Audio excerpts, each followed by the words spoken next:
Everybody, calling this special meeting Board of Trustees together on January 12, 2026 at 7:01 p.m. Clerk Lauken, if we could have a call to order, please. Trustee Alfano. Here. Trustee Cordova. Here. Trustee Constados. Here. Trustee Kozar. Here. Trustee Sabri. Here. And of course, Village President Kevin Patrick. Here, thank you. If we could all rise for the Pledge of Allegiance.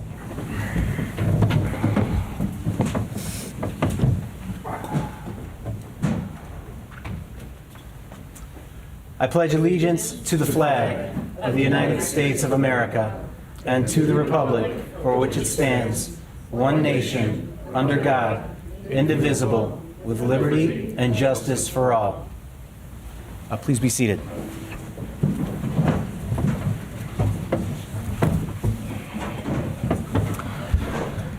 Okay, moving forward, do we have any amendments to the agenda? Okay, seeing no amendments to the agenda, so we will go ahead and move forward with public comments on agenda items. Clerk Lauken. Gary Kleppe.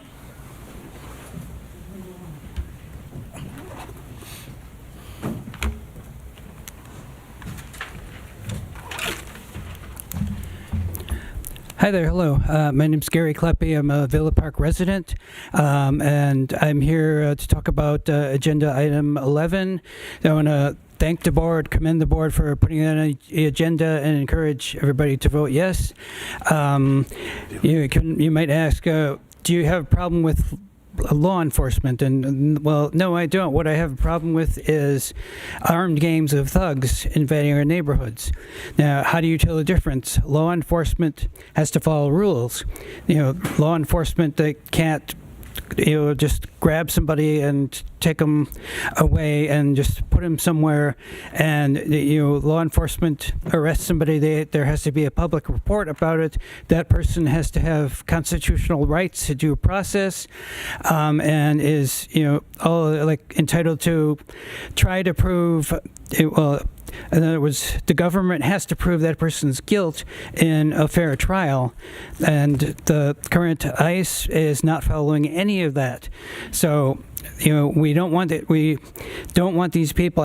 Should treat them like any armed gangs of thugs. Should get them out of our neighborhood, and if they come in and continue to commit illegal acts, which they've already been doing, arrest them and put them on trial. I just want to say, sometimes you hear people ask, well, what would you do if you lived in Germany 1930s and you saw this happening? What would you do? And right now, we know what we would do, because whatever that is, whatever you're doing now, that's what you would do. All right, thank you.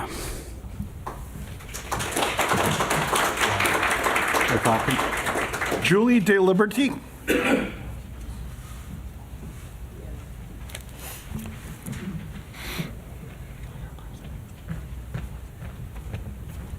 Hi, good evening. Julia DeLiberti. I am a 26 years and a bit resident of Villa Park, and I speak in support of the ordinance being proposed in item 11 on the agenda.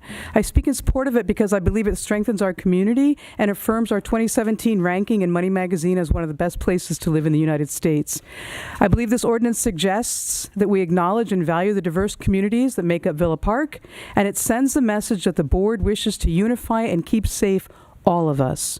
We are an ever-evolving town, and this ordinance will allow us to maintain that path. Thank you very much for bringing this forward. Thank you.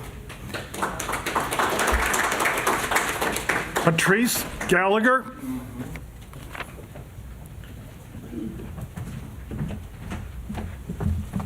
Hello, everyone. I'm glad we're all here tonight. Patrice Gallagher, Villa Park resident. I want to speak on Ordinance 11 as well. I am so grateful that this has been put forward. I'm just growing extremely concerned. I've often sat in my bed at night thinking, what if ICE really came into our town in the manner they've come into other towns? It's frightening to me. I think our police department, I feel safe and protected by them now, and I just have these visuals that they will protect us if that were to happen. And in Minnesota, they're starting to go door to door. This is extremely dangerous. I want each and every one of you to pay attention to that. It's straight out of Hitler's playbook. Going door to door, just imagine. What if they came knocking on your door? What would you do? So I appreciate this, and I am requesting that everyone votes in favor of it. Thanks for listening. Clerk Blackman. Cheryl Tucker.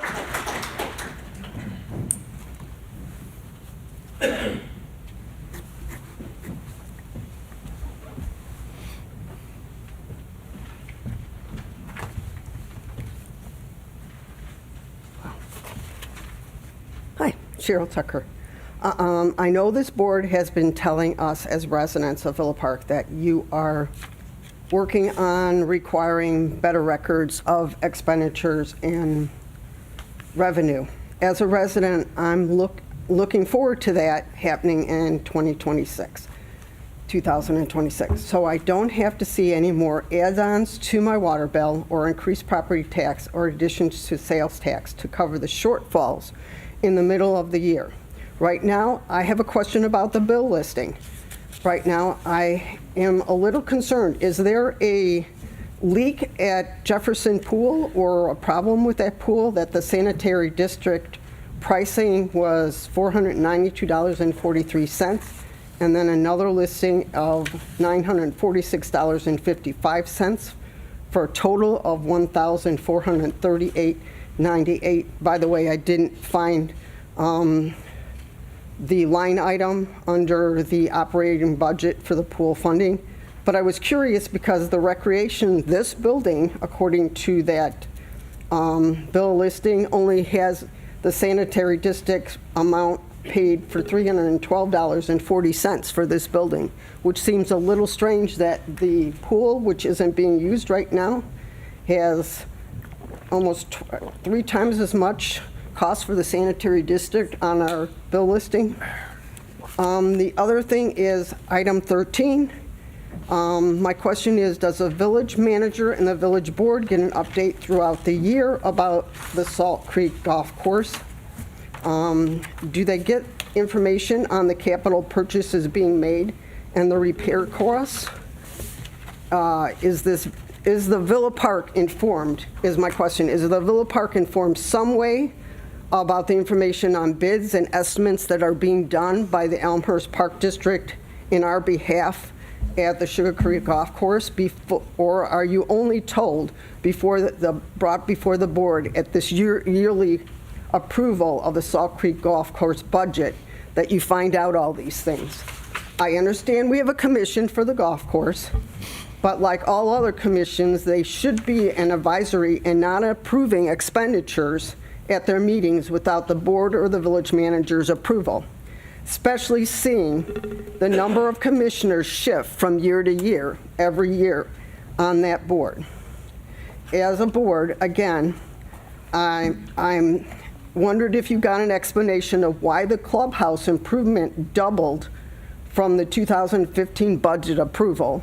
Did you get an explanation on that? And why is the driving range fee needed to increase for the 2026 year when they just increased it in 2025? I'm also very interested in item 16, where you're going to have the discussion on amending the ordinance regarding the cannabis tax distribution. I'm interested in seeing what this board discusses and where you're going with that item. As a resident, I can only bring up what I see and hope that my trustees ask the appropriate questions and ask them in our behalf. Thank you. Are there, JP Hochbaum. I'm going to let it slide for just today. I'm not going to tell him not to.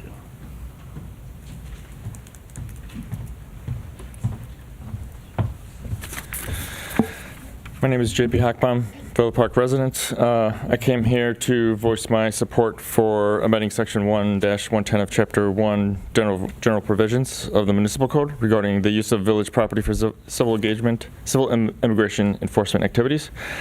To me, this is an issue of the heart to me. I've had neighbors' kids see an abduction happen at their own bus stop. I've had my child come home to tell me an American version of an Anne Frank story, where one of her classmates had to go into hiding because her father was detained and deported, and they were scared to death to go on public, so they hid for an entire week and missed school, and eventually they came back. But those are the things that are terrorizing our neighborhood already. While this amendment has its limits in what we can do to protect our immigrant neighbors, what it tells our neighbors has tremendous impact. It tells them they are not alone in this. It tells them we will do what we can within our ability and our power to protect them. It gives them an extra feeling of safety that we all get the privilege to enjoy.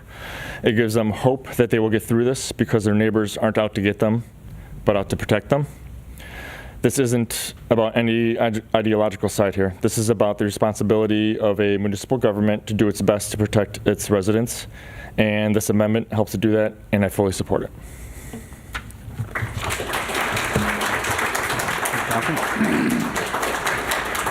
Sarah Frankland.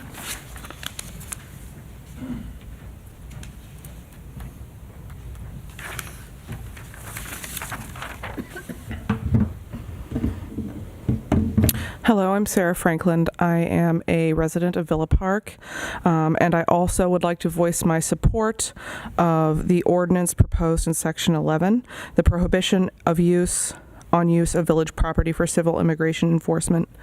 ICE has already been to our communities. They've already abducted a father from the Willowbrook High School drop-off, I believe in October, and they also abducted someone from the McDonald's on Villa and St. Charles, also last fall. This isn't something happening somewhere else. This is happening here. This is happening to our neighbors, to our loved ones. And this is an important step in protecting all the members of our community and is showing them that we value them and we believe that they should have safety and the same opportunities as everyone else. One thing I would like to note is I would suggest some amendments to Section 1-110A, subsection 2, Section A. It states the header is federal civil immigration enforcement actions shall only be allowed on village-owned or village-controlled property under the following conditions. And item A, federal civil immigration enforcement officers shall present a valid warrant and present and distribute a copy of said warrant. It is common that ICE does not present a valid warrant, or they'll try to pass off an administrative warrant as a judicial warrant. It's been noticed in Chicago and many other communities across the country that they often keep a stack of blank warrants in the car to fill out upon completion of their abductions. And this is going to mean we need some actual confrontations happening. Every time I've seen an officer ask for a warrant, they present nothing, or they briefly flash a piece of paper that could honestly say anything on it. And this is going to need enforcement if it's going to mean anything for our village. I'm really glad that this is on the docket. It's very important, and we should definitely ensure that we are looking for a judicial warrant, because that is the only kind of valid warrant that there is. Later in the document, it does mention judicial warrant, but I just want that to be amended in the in the permitted and allowed section of Section 2. Thank you. Clerk Lauken. Vincent.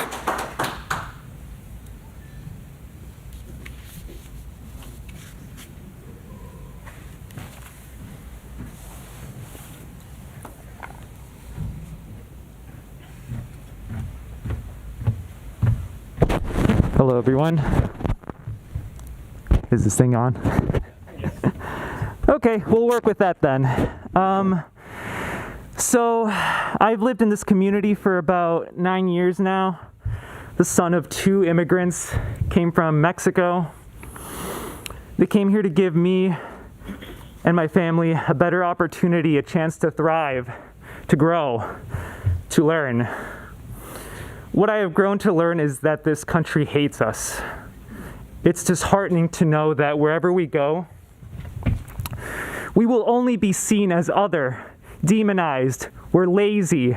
I've been called every slur you could think of. I've been called spick, wetback. I've been called dirty.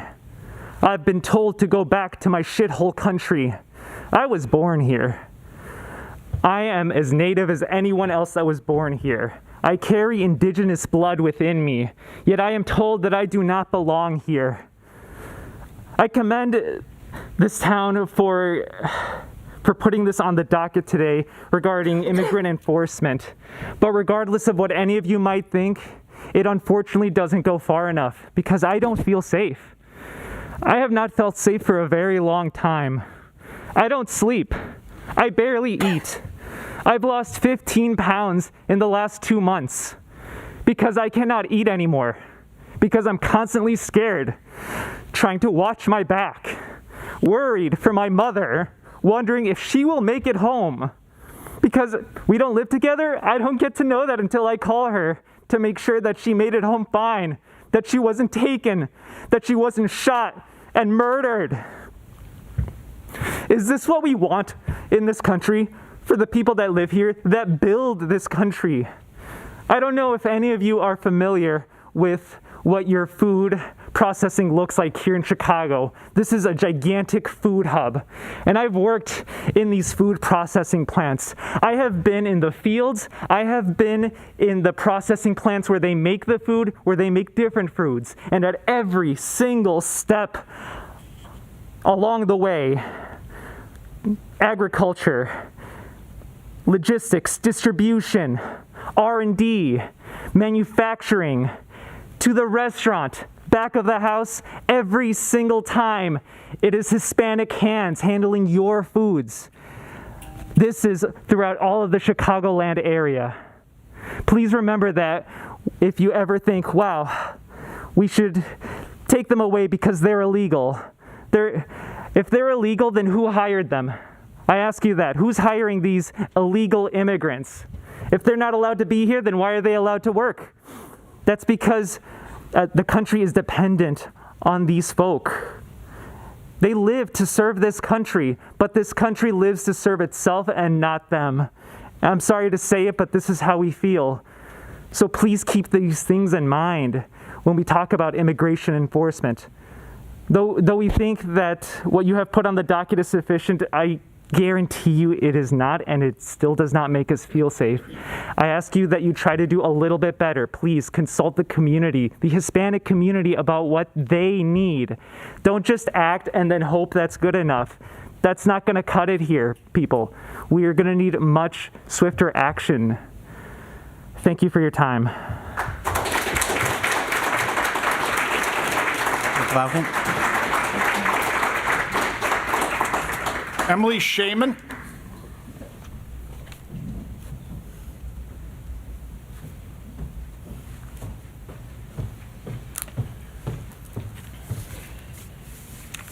Hello, I'm Emily Shaman.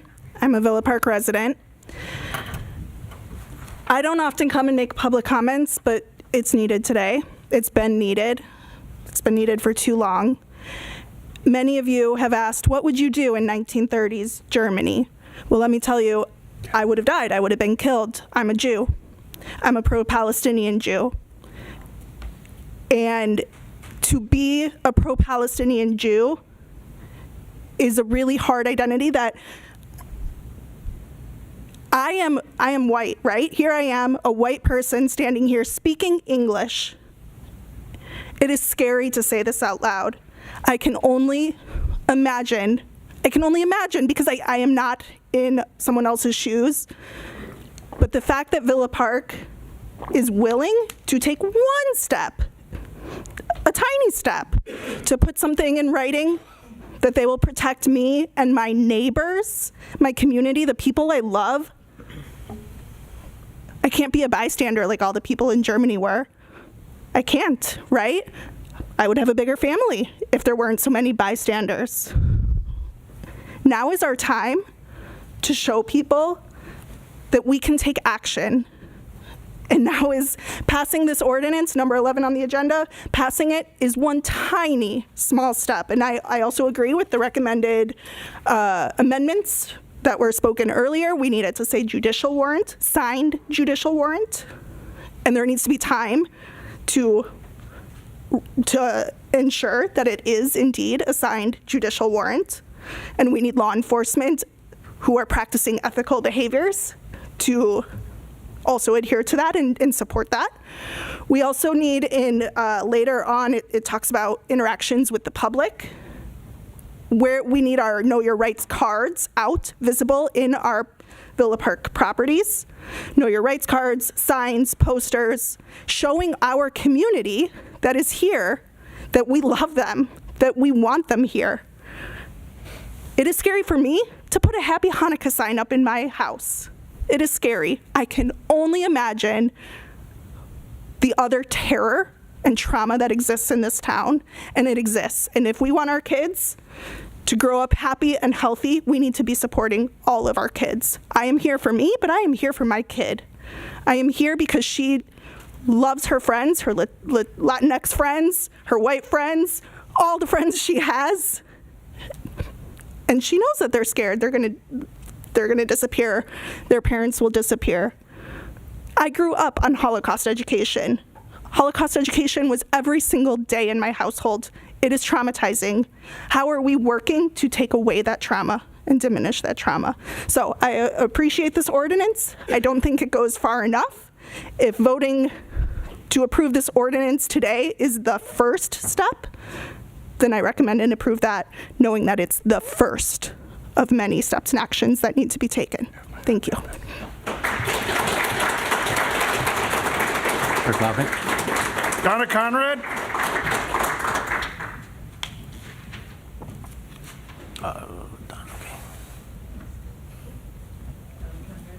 Yes, please, if you could speak, step up to the podium, please. Thank you. I'm told I have a soft voice. My name's Donna Conrad. I've lived in Villa Park for 46 years. Raised my kids, North School, Jefferson, Willowbrook. I love this community. I just love the diversity. I love the family, generational. We have people in my block who were raised here and went to school here, and they're my age and still here. I'm very proud of the fact that we're trying to address this matter. I agree wholeheartedly with so many of the eloquent speakers that have said the reasons why this is so important, this item 11. I want to add, I want my neighbors and our residents to feel safe here. I also have personal reasons. My son-in-law is Turkish. He moved here to go to college. He has spent years and a lot of money and was able to get his citizenship. We had a big party. We're still thrilled about it. But that means that he's right now under the microscope. And as are my grandchildren. For a year, at the end of the pandemic, my grandchildren and my daughter's family lived with us while they saved up money to get a house. We spent so much time at the parks, just our evening walks to the parks and playing there, and the fun the kids appreciated. They come and they visit me as often as they can, and we still do those activities. Please, please pursue this. The judicial warrant is the important thing. We have to have due process on any of our municipal properties. Thank you.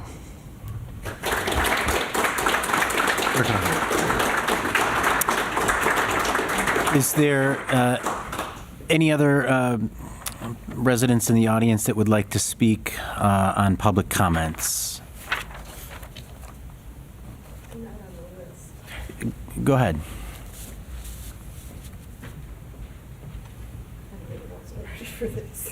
If you could just state your name. Beverly Johnston, and I've got a few things to say. I'm really sorry to hear somebody compare the work that ICE is doing to what went on in Nazi Germany. I think that's really low, it's really ugly, and it's not true. ICE are law enforcement officers. They're doing a job.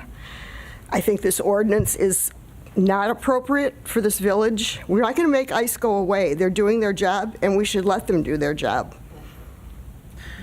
Let's that was very order, nice. please. Order. That was really nice. I'm sorry. We just need to let law enforcement do their job at all levels. And that's what they're doing. They're enforcing our, I'm sorry, the rules that people should follow when they immigrate to this country. And there are rules. So I'm opposed to this ordinance. Thank you. If you have public comments, please step up to the podium and state your name.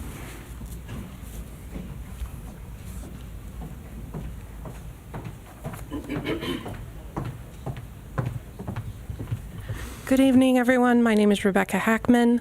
I would just like to maybe bring a few relevant facts to the statement that, excuse me, ICE is just doing their job.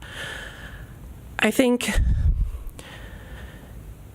if you are a member of this society, you should respect the Constitution. And our Constitution says that certain rights, including due process, are extended to all persons in this country, not just citizens, all persons.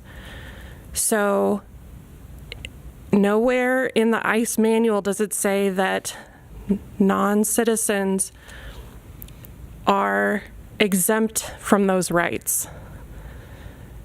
I would also add that ICE has been arresting citizens.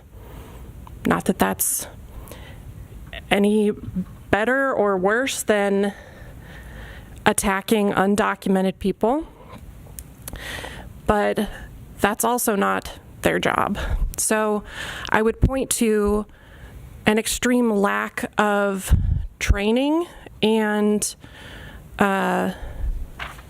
social responsibility that many of these agents are perpetrating in their daily work.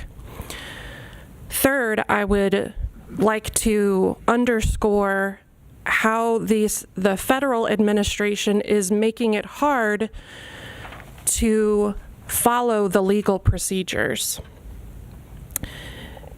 On average, it takes 5 to 10 years from asylum application to being approved for citizenship. And who knows how many dollars. In addition, many of those people who may have been granted temporary residential or temporary protection status, there is a list of 13 countries, I believe 13, who had the rug pulled out from under them in 2025, where they were going through the process and all of a sudden they were no longer considered protected. Now they are undocumented with the drop of a hat. So if you were in that person's shoes, what would you do? You are working the legal process, you are going to court, and now you get grabbed up because someone in Washington arbitrarily changed their mind and gave no notification. I would say that that's not fair and that we owe our neighbors better care than that. Thank you.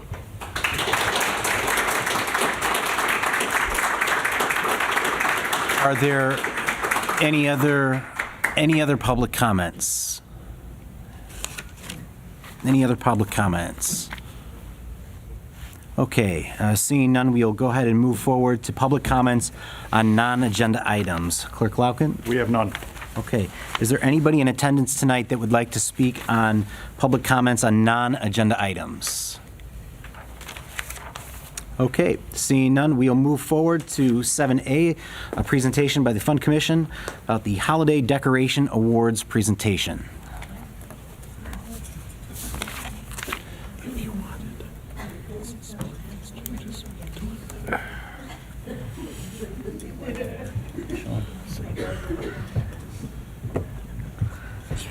I got it.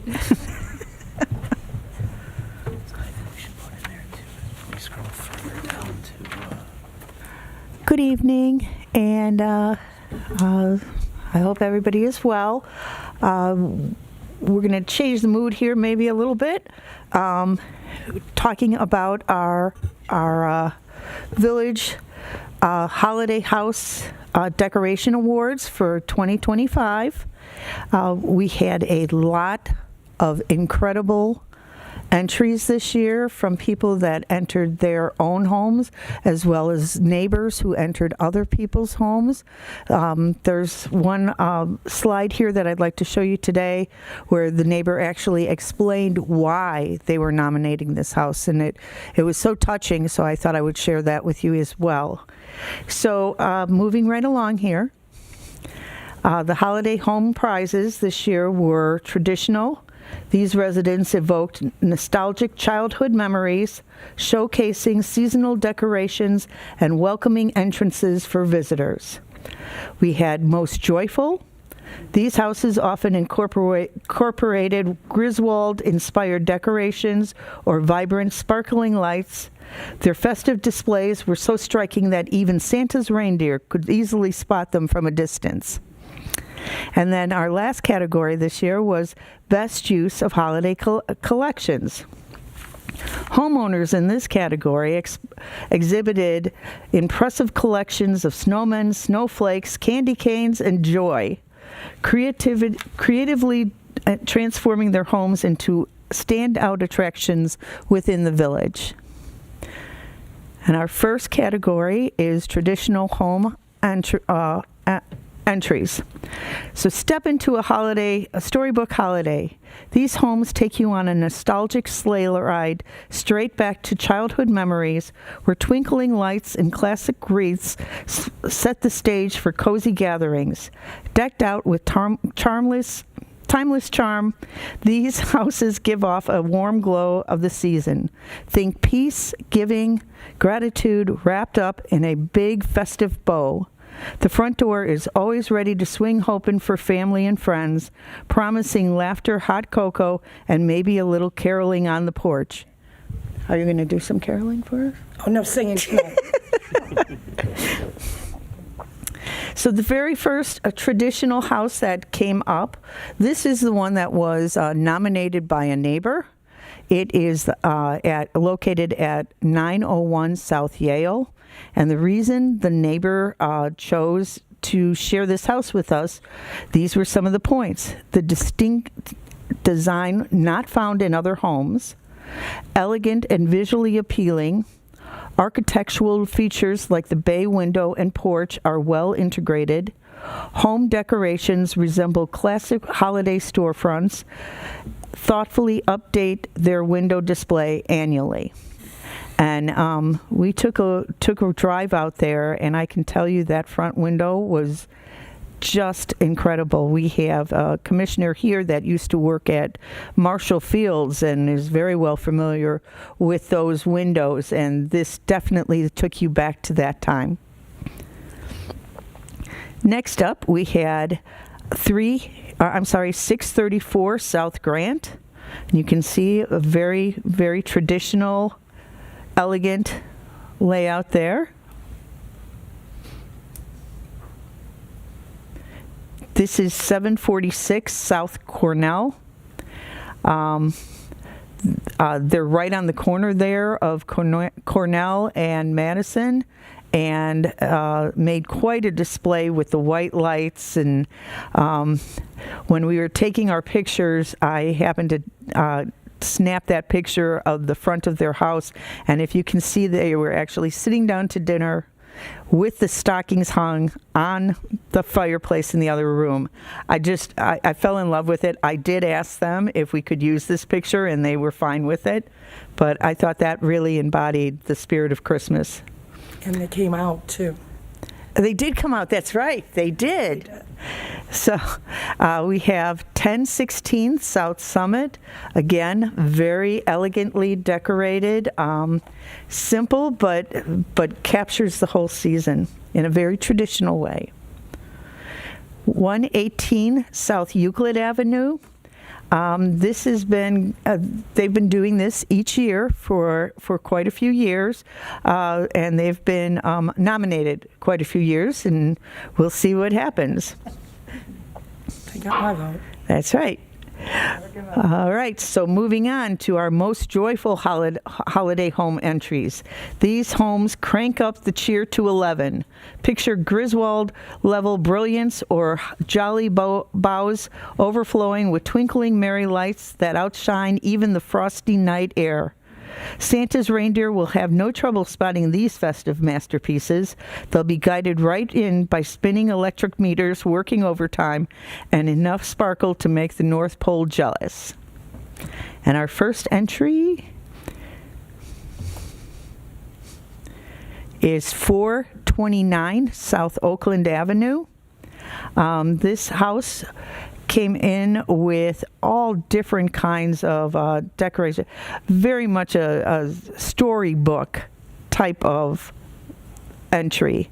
The lights were fantastic. The layout with the soldiers, tin soldiers, and the ornaments really brought a smile to our face. 238 East Kenilworth also did a lovely job. It was, you definitely could see this house from outer space, without a doubt. The pictures don't do it justice, but it was really a fantastic display. 518 Caldudo Circle. That entire red tree is covered in lights, as you can see. Simple, but yet we went back and forth. Was this going to be traditional or joyful? And we finally decided we'd go with joyful on this one.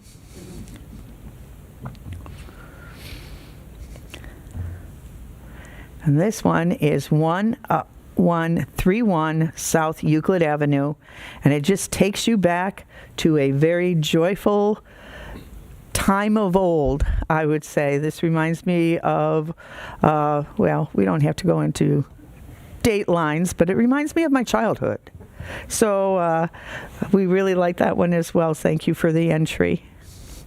And our last category is the best use of holiday home collections. Do you or your neighbor have a knack for turning every nook and cranny in your front yard into a festive wonderland? This category is for those who love to show off their impressive holiday collections. Whether it's Santas, candy canes, snowflakes, or Grinches, these folks let their creativity shine and dazzle the neighborhood with their dazzling holiday displays. And the first one we had was 516 South Princeton. And as you can see, we had little Christmas trees, little white Christmas trees, lining their walkway, very inviting. The next one up was 313 School Street. We nicknamed this house the Triple Joy House, because if you look closely, there are 3 joy signs. They're there. 138 South Michigan Avenue. This one, you can see we have a couple of different collections going on. We have the trees going on. We have 2 Merry Christmas signs that are out there. We have some stars. So we really like this one as well. And then our final one is 616 North 2nd Avenue, and it was snowmen and snowflakes. You can see those. And the winners are the 2025 winter Norman Rockwell Traditional House Award goes to 746 South Cornell.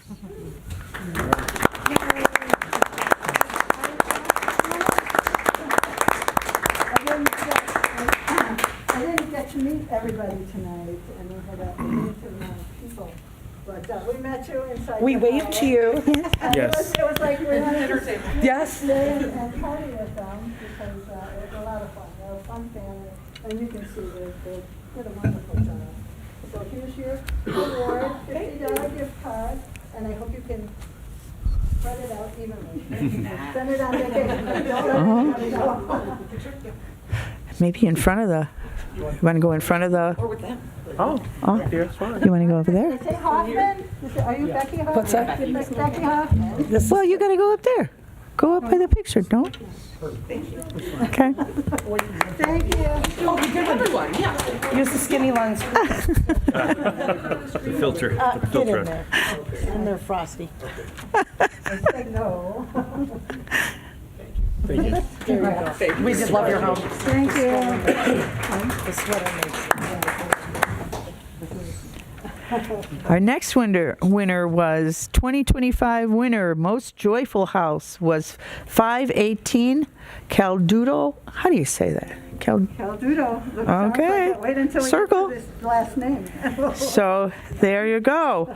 Mary and I have a funny story about going to award this house. Our staff liaison was nice enough, Brian was nice enough to get the bus, the Parks and Rec bus, and drive us around and play Santa for us as we went looking at all these houses. So I wasn't really paying attention to what streets we were on. So the next day when we went back to make the awards, Mary and I went up to what we thought was the house. It was dark, and our eyes aren't that great. And we couldn't, nobody was home. And then we were looking around for a mailbox or something so that we could leave them a note letting them know that they won. And then we realized we were on the wrong block. So thank God they weren't home. Anyway, so the winner of this is, bear with me, Ariama? Ariama. Okay, thank you very much. He did not call back, so I don't know if he's here. I don't see him. But the house was beautiful. The tree, that picture doesn't give it justice because you drove around the corner and boom, it hit you. It just hit you like a load of bricks. It was beautiful. So we will get this to him. And he did say that his 7-year-old son helped him wrap that tree. They're probably still unwrapping that tree. So, and our final house winner is 138 South Michigan Avenue. And we're going to call this the 2025 winner, the Collector of Holiday Collections winner. So that's Mike Orlowski home. And he is fishing, so he's gone fishing. He'd rather go fishing than come and get his award. So we'll get that award to him as well. So we thank everybody for all the work they did, and we wish we could give a lot more out. We wish we could see more and get more nominations, but maybe next year, everyone here, look for a nomination so that we know where to go, because it's hard to see them all. So thank you very much.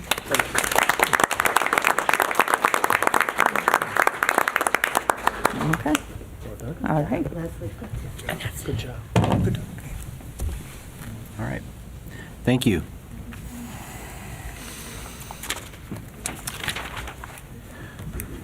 Okay, we are going to go ahead and move along to the consent agenda, 9A, bill listings for the week of December 22nd, 2025, in the amount of $878,993.45.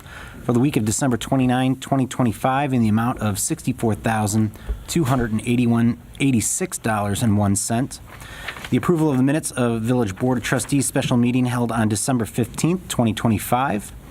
Resolution of Village of Villa Park, DuPage County, Illinois, approving a grant agreement with the State of Illinois Department of Commerce and Economic Opportunity for grant number 24 TAC 203593 in the amount of $100,000. Resolution of the Village of Villa Park, DuPage County, Illinois, approving a grant agreement with the State of Illinois Department of Commerce and Economic Opportunity for grant number 24 TAC 203622 in the amount of $300,000. An ordinance of the Village of Villa Park, Illinois, approving a plat of subdivision for the properties at 1125 and 1129 Harvard Avenue, Villa Park, Kelsey's re-subdivision. Do I have a motion for the consent agenda? Trustee Sabri, do I have a second? I'll second. Trustee Constados? Is there any discussion? Trustee Alfano? Yes, I'd like to remove the bill listings so that we can discuss those outside of the consent agenda. Okay, is that 9A then? Yes. Okay. Don't need to vote on that, we just remove it, right? Okay. Okay, so we will do that as soon as we vote on the rest of the consent agenda. Any other comments? Okay, so we have a motion and a second, and we are going to remove 9A from the consent agenda. Is there any other discussion? Seeing none, roll call vote, please. Trustee Alfano. Yes. Trustee Cordova. Yes. Trustee Constados. Yes. Trustee Kozar. Yes. Trustee Sabri. Yes. Okay. Now we will go ahead and bring up 9A, bill listings for the week of December 22nd. Trustee Alfano. Thank you. I do have a couple of questions. I'm not sure that they're specific to one staff member, but on the first page of our report, can somebody tell me what the BFPC secretarial service is?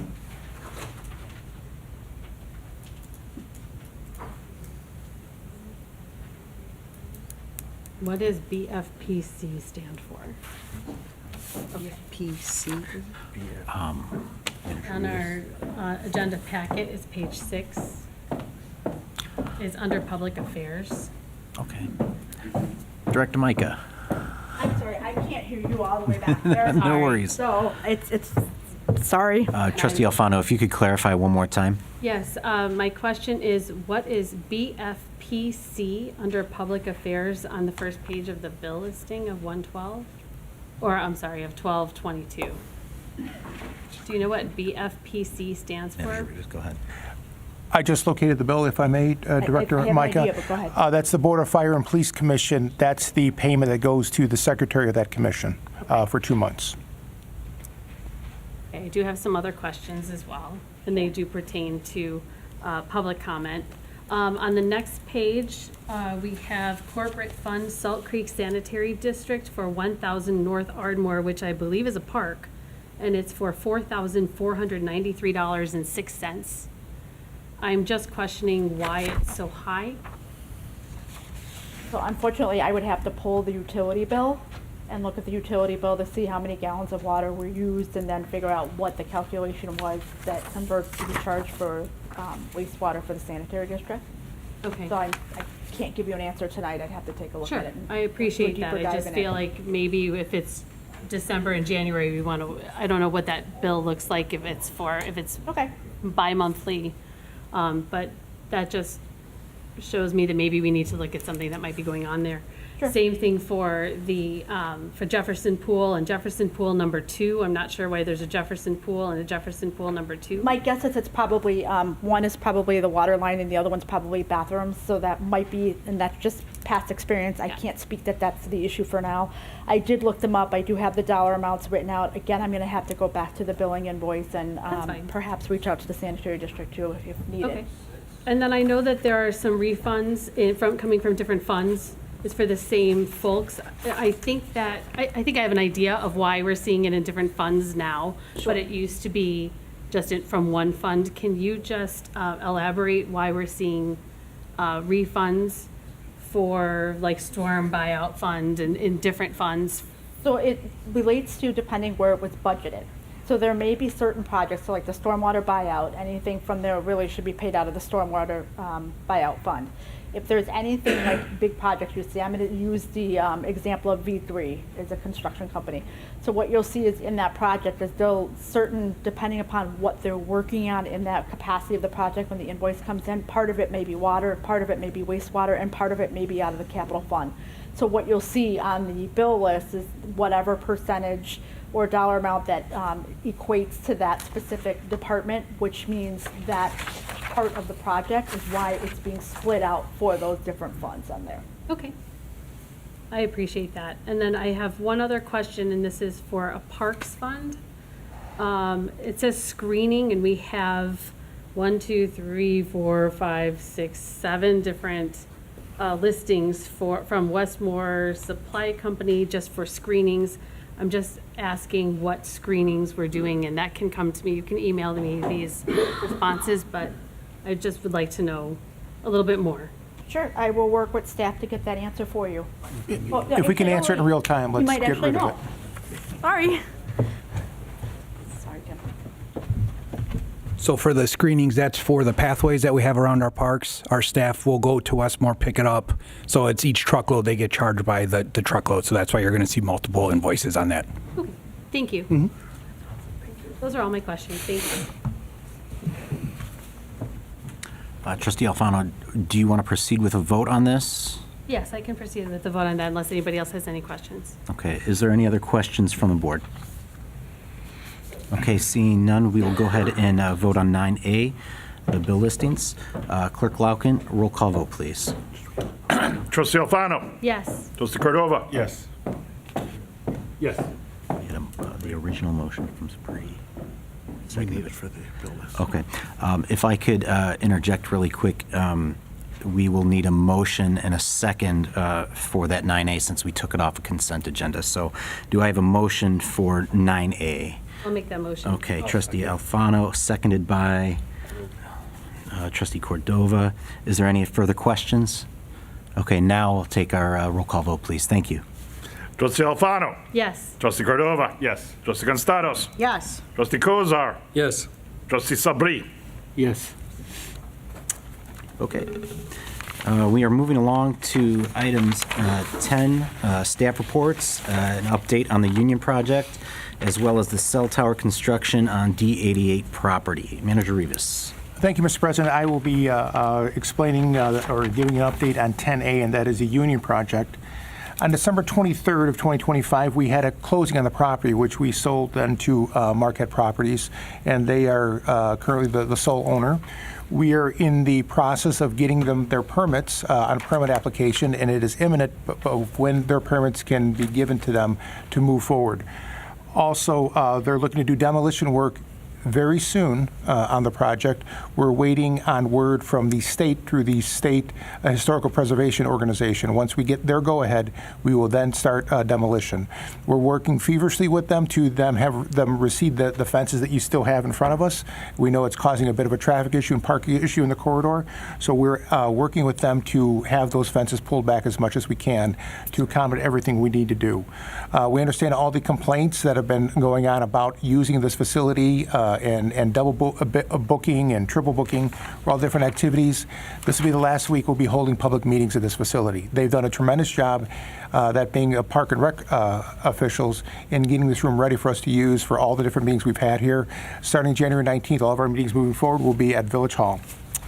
Now moving forward with the update, Phase 1 completion, we're looking at hopefully September 7th of 2027 for occupation, for residents to be moving in, and that should be on the east half of the facility. Phase 2, which is going to be the west half, we're hoping to have occupancy in December 8th of 2027. Obviously, between now and then, a lot of work has to happen. They still have to demo the buildings you see in front of them, and plus do all the different construction. We know there's going to be a lot of complications and a lot of situations that arise coming out of this. We will work feverishly to try and mitigate those as best we can moving forward, to be as least disruptive to the community as possible. End of report. Okay. Thank you. We are going to go ahead and move to 10B, the cell tower construction. Attorney Morton. All right, thank you, Mr. President. Just to update the community on the cell tower that you might have noticed going up at 1250 South Ardmore, which technically that address is of the high school. This is on the northwest corner of the property, so actually pretty far from the high school, and where it's located is right across from the Islamic Foundation. This is something that has been in the works for a couple years. The tower owner is TowerCo, and they submitted a zoning application, a special use permit, to put up this monopole, single pole cell tower back in 2023.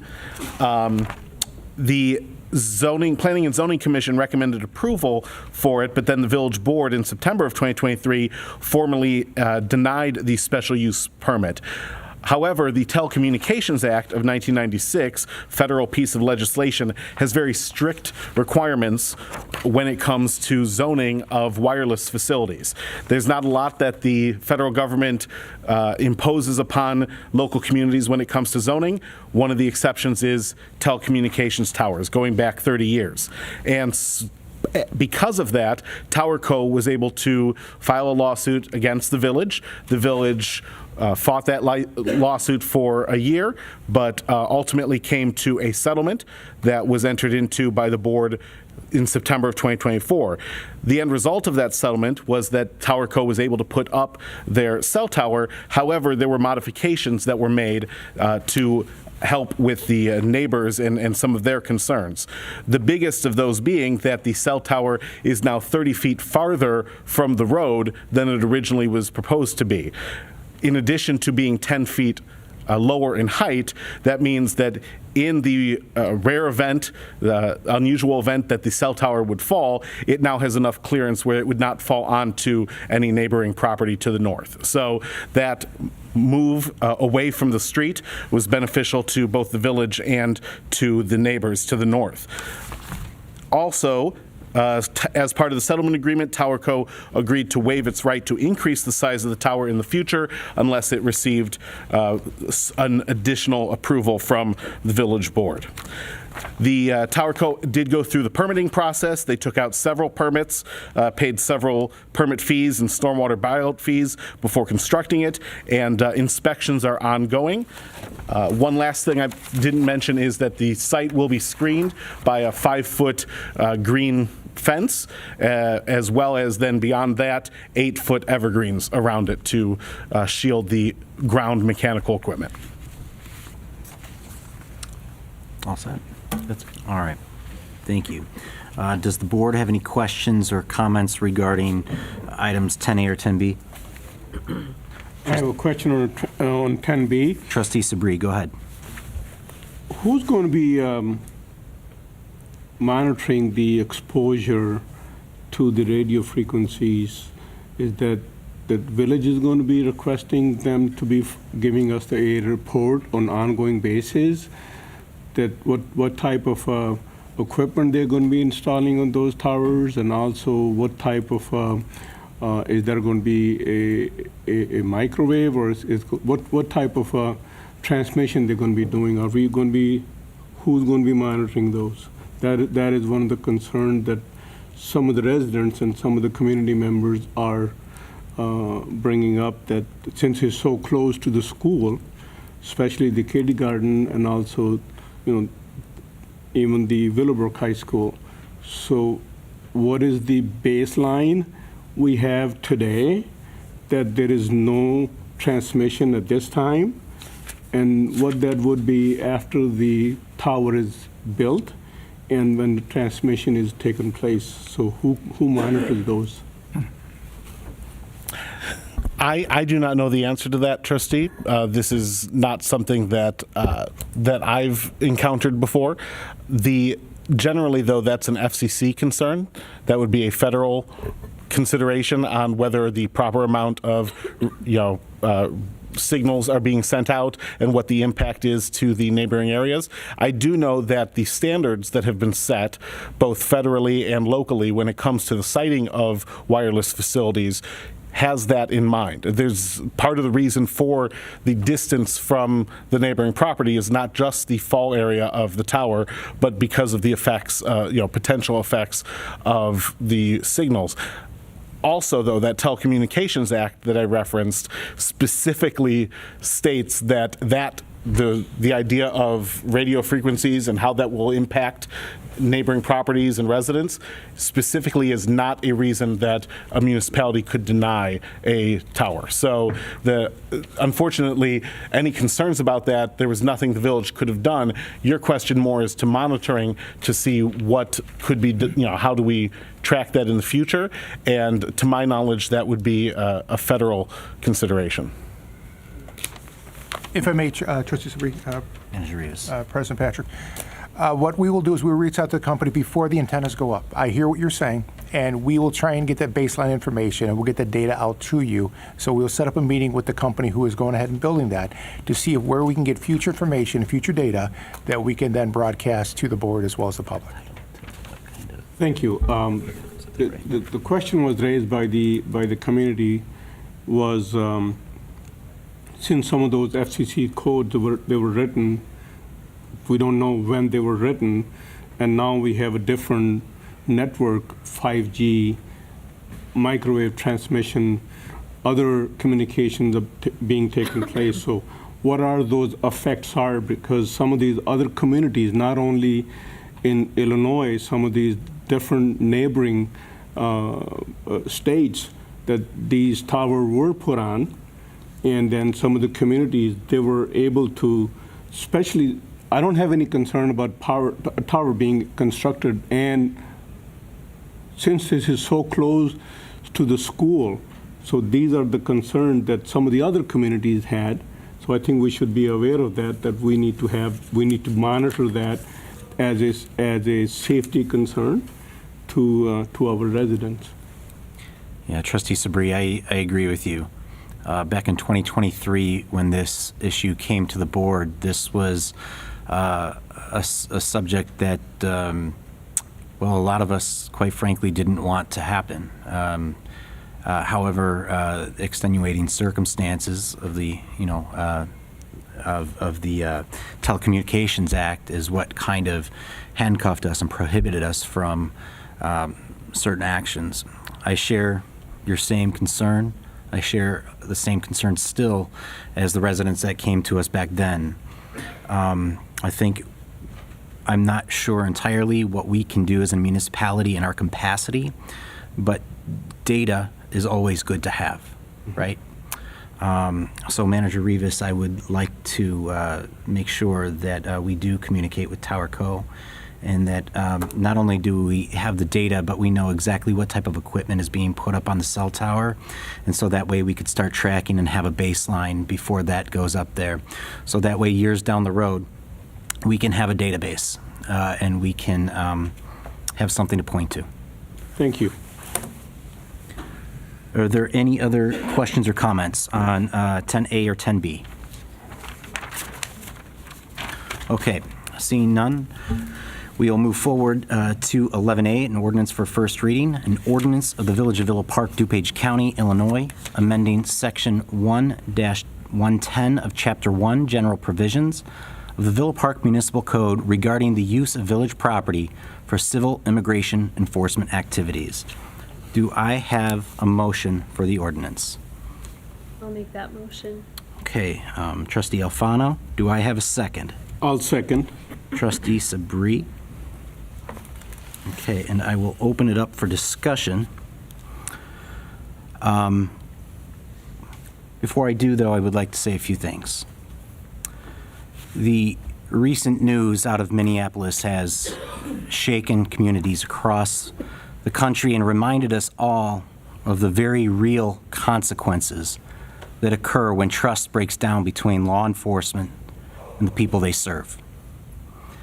In a federal immigration enforcement operation last week, a U.S. Immigration and Customs Enforcement agent shot and killed a woman in broad daylight, an incident captured on video that has since sparked protests, lawsuits, urgent calls for accountability. As village president, my responsibility is first and foremost to every resident of this community. That responsibility includes keeping people safe, ensuring our laws are applied fairly, and protecting the dignity and the rights of every person, regardless of background. When tragedies like this occur, it is both natural and necessary to ask difficult questions. How did this happen? What safeguards were in place? What oversight exists to prevent it from happening again? These are not partisan questions. They are questions rooted in our shared duty to uphold the rule of law and protect human life. That is why I support this proposed amendment.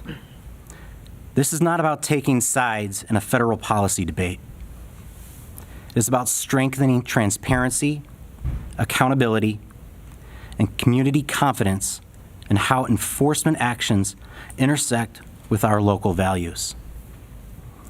Whether someone is here temporarily, permanently, or simply passing through, they deserve safety and justice, just as every family, every neighbor, and every person who calls our village home, and they deserve the same.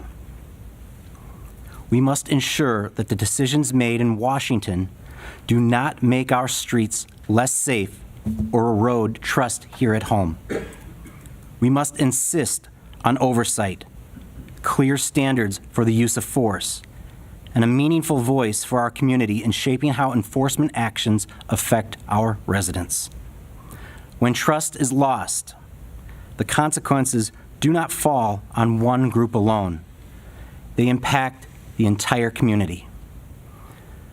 This amendment is intended to restore clarity, accountability, and confidence in that relationship, not as a challenge to federal authority, but as a reaffirmation of our commitment to justice, public safety, and human dignity for all.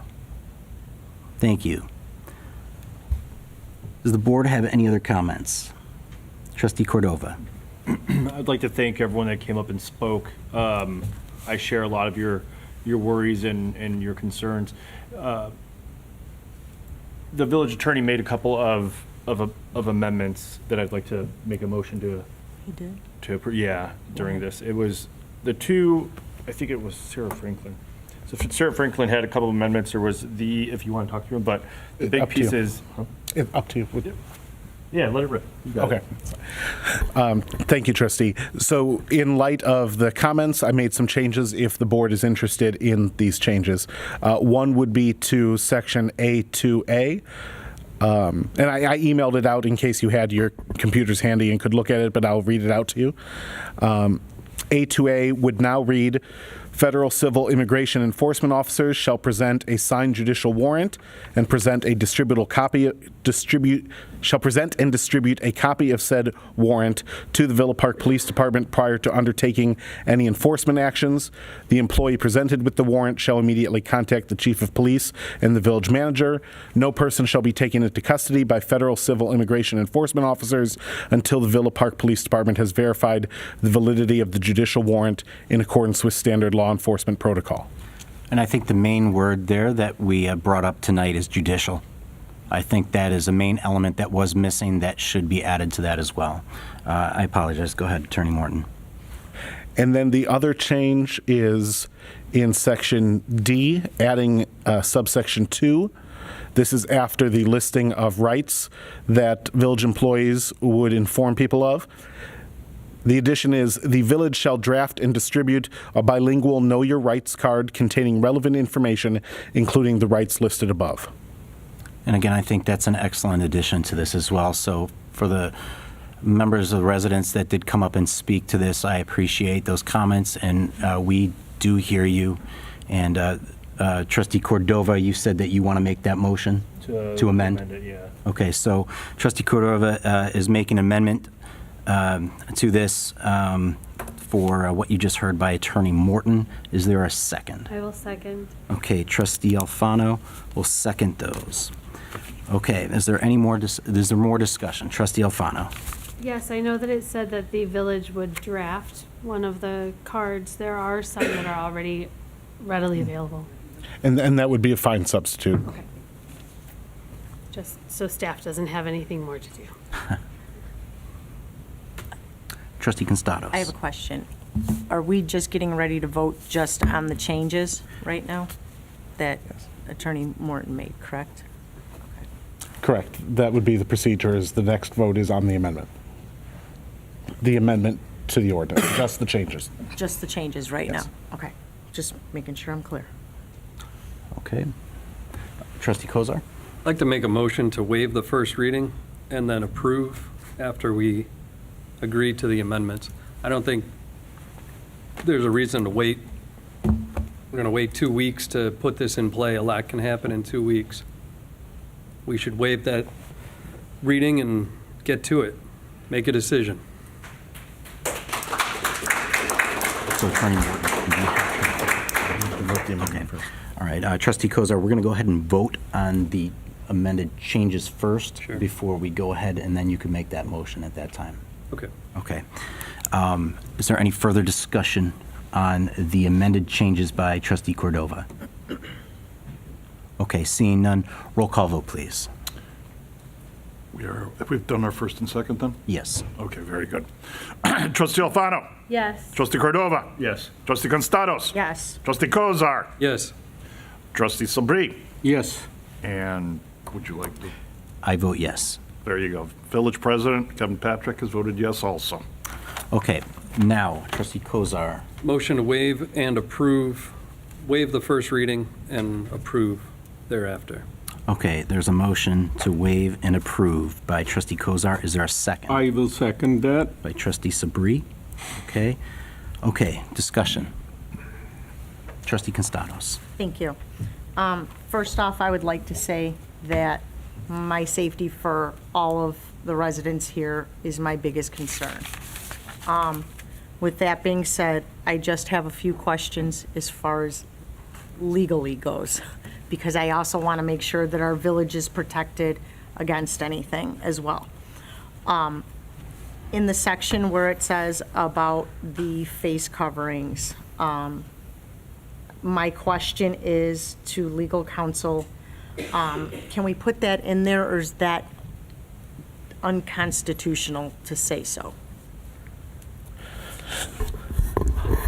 There are limits to what the village can do when it comes to not only governing federal law enforcement officers, but also just anyone using public spaces. However, there are exceptions to those limits in terms of what you can do in modifying location, time, manner, those little changes that you can regulate.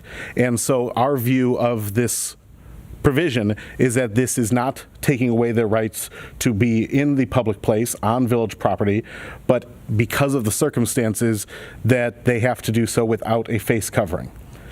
We believe that is within our ability to legislate. Okay. I have a couple more things, if I may.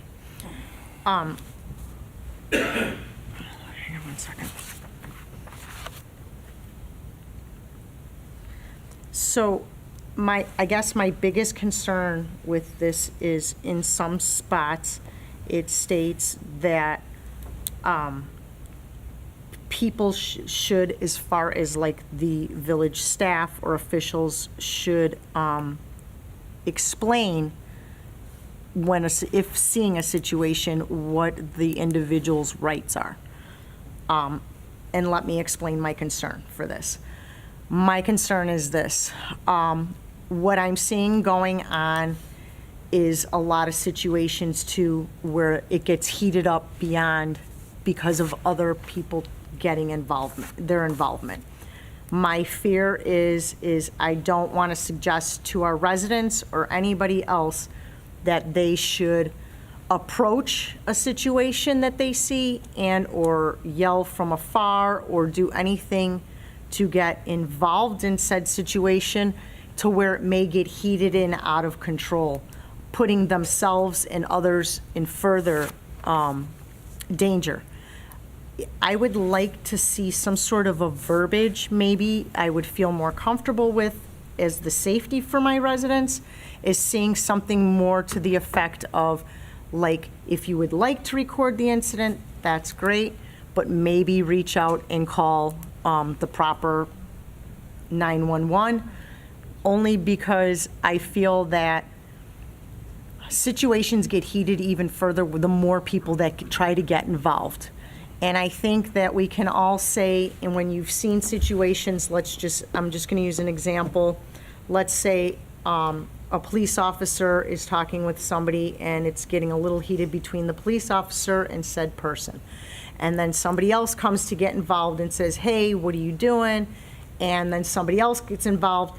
It starts to get a little bit more of a heated situation, and I'm sure, I can't speak for our officers, I can only guess, that at said point, the more people that start to get involved, the more the police officers are gonna feel like, there's a lot of people now, there's 10 versus me, they may think they're getting ambushed or whatever.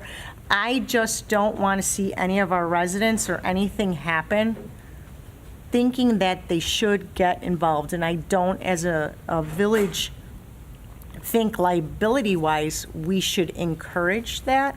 And I don't want this to seem like we're encouraging it with the way it's worded. So I would like to see us remove some of that and or change the verbiage. This is kind of why I didn't want to waive the first one. I wanted to discuss it more and see if we could change some of the wording on it, just so I could feel a little more comfortable with the residents. Again, I want to make it perfectly clear. I'm not saying I don't want everybody to be safe.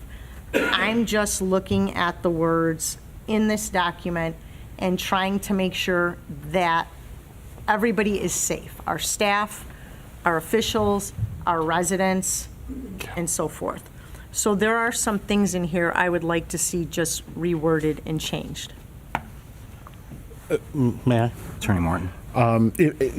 Trustee, do you have specific sections you want wording on? Because I was just going to highlight a few places where that concern, which is completely valid, where we tried to approach that, and then see what modifications you would suggest. But in section C1, unobserved violations, this is where any village employee, official, or agent who observes or become aware of any of this type of activity on village property shall immediately report it. Which page? This is sure.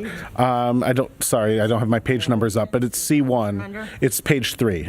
Page 3 under C1. Observed violations. Yeah, I see in number 1, I was hoping to remove the word suspected, because in my opinion, I mean, if you're suspecting maybe something, anybody can take that any way. I can only imagine the calls that are going to start coming in saying, I see an unmarked car in the parking lot here and there's 2 people standing there, or, you know what I mean? So I'd like to see that word, just that word removed. It could lead to too many false accusations. Trustee Constatos. I'm fine with attempted and actual. Just for clarification, you know that section C1 is pertaining to village employees, officials, or agents, not residents? Yeah, I'm Okay. not to that part yet. Okay. He brought up. Right, that's in that paragraph. But just to clarify also for anyone who's not looking at the document, the last sentence of this paragraph says that if making a report at the time of observation would endanger the village employee, official, or agent, or would endanger others, the report shall be made as soon as practical after the danger subsides. So that was our attempt to address what you were mentioning as a concern, Trustee. That doesn't relate to the suspected language that you referenced, but just wanted to complete that So you're thought. under D, interactions with the public, correct? No, I'm under C, observed violations. C. Okay, and which number again? C1.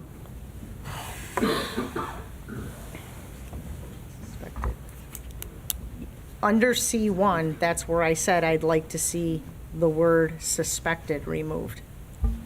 And just have it read any attempted or actual.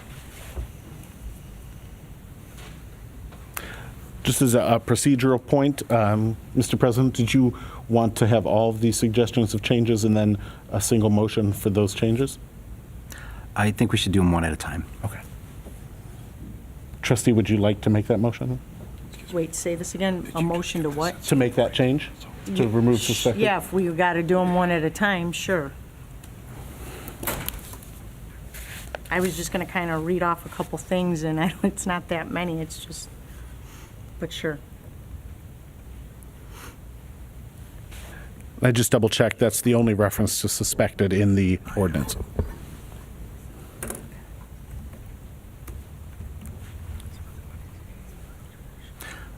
Attorney Morton, my question to you really quick is, let's define the word suspected.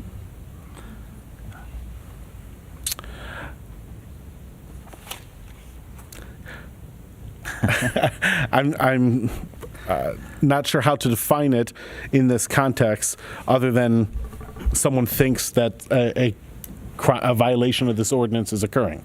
Okay, so my question to Trustee Constados is, when we talk about the word suspected, can I ask you, the concern that you have regarding if a village employee, official, or agent suspects that immigration enforcement is... No, I guess sorry. I thought it was more geared towards the residents, so. Okay, so so then are you saying that C1 could stay the same then? Because No, I can read, thank you. because of the Somebody said you can't read. if we could have order too. I mean, this is a topic that is very serious that Right. we need to hash out, and the collectiveness of this board is what's going to strengthen this document even more for our residents. So every bit of communication that we have up here back and forth is to strengthen this as well. We are not debating one another up here. We are just trying to do the best for our residents to make this for them. So Trustee Constados, just going back to C1 then, the word suspected is referring to village employee, official, or agent. And then also Attorney Morton did point out the last sentence of that paragraph: if making a report at the time of observation would endanger the village employee, official, or agent, the report would be made as soon as practical after the danger subsides. Are you okay with that? Yeah. Okay. And I guess let's go ahead and proceed to your other concerns. I guess, just to make it shorter and simpler, again, my concern is for the residents. I don't want people to take this as something that they should step into and attempt to try to become a part of. For the simple fact that I don't want other people to put themselves in harm's way and then have a situation happen that may not have happened because other people are trying to get involved. I don't want to send a signal or a sign like that out. So I'm worried about that. And I'm also would like council to explain, I don't want people to also look at this, and I want them to have a clear picture of how we can react to this, should something happen. And I don't want people to have a false idea of if something happens, and start receiving calls saying, well, the police officers didn't this or didn't that. They need to fully understand what this document means. Trustee Constados, I hear you loud and clear. Right. And as I said earlier, too, this is about the safety and well-being of our residents. So your concerns are valid, absolutely. What I would say, first of all, is to our public out there, is that you see what's happening in the news. You see what's going on. It is a very contentious time in our history here. However, your safety is the utmost importance to us on this board, okay? We will not direct you on how to do things, whether or not that's protesting or not. That is your right, constitutional right to protest. We as a board ask that you do it safely and smartly. Let our law enforcement do what they have to do, all right? Please be safe when you are out there exercising your rights. Now, to address the other concern that you were talking about, which I completely understand as well, is where Section B Section B comes into place as well, is because we also wanted to make sure that there are internal processes that we are following that further protect our residents and those people making those. Section B reads, the Villa Park Police Department, in coordination with the village manager, shall draft and adopt procedures with clear timelines for review and outcomes, which shall be utilized when complaints are received regarding civil immigration enforcement. These procedures, which shall be enacted within 15 days of the creation of this section, shall include and/or accomplish the following: a process for making reports anonymously. 2, safeguards for keeping identifying information of witnesses and victims confidential and limiting access to complainant details. 3, a process for witnesses and victims to participate in investigations and hearings safely, meaning that we will investigate these, and it will be the discretion of our police department to warrant whether or not the complaints coming in meet any of these criteria or these standards. But every complaint that does come in should have some sort of investigation of whether the complaint is legitimate or not. These bullet points are what are built into this to help us do this. Safeguards to protect complainants from retaliation, and also a provision of access to support services for victims and witnesses, including immigration advocacy, translating services, and counseling, and to the new amendment of being able to hand out those Know Your Rights cards. I think that is an important element that was brought up by our residents tonight, is the advocacy. And we as a board here, we can suggest, but we cannot tell our public what they can or cannot do. So again, to reiterate to the public out there, we are doing this for safety of our residents. And this is why we're doing this. And the education aspect comes with that as well. And again, to our residents that did show up and express the comments about knowing your rights and those cards and adding this to this, I believe that's an excellent addition to this. Trustee Constados. Thank you. Yes, and again, my concern is for the residents. That's the reason why I'm stating the caution of other people getting involved and leaving it, please, to those who are trained for this, being our police department. But I also want the residents to know, like, in this document, I don't want anybody to have, I guess, like, false understanding of what will really happen in that situation. Like let's just say there's a situation that's reported, but it's not out of control, okay? And somebody calls and our police officers arrive on the scene. I don't want also our police officers to be looked at as like they're not doing something. We have this ordinance, why didn't you do something, and so forth. I want it to be known and explained, like, what can actually be done on their behalf. You know, that there's only certain things that they can do.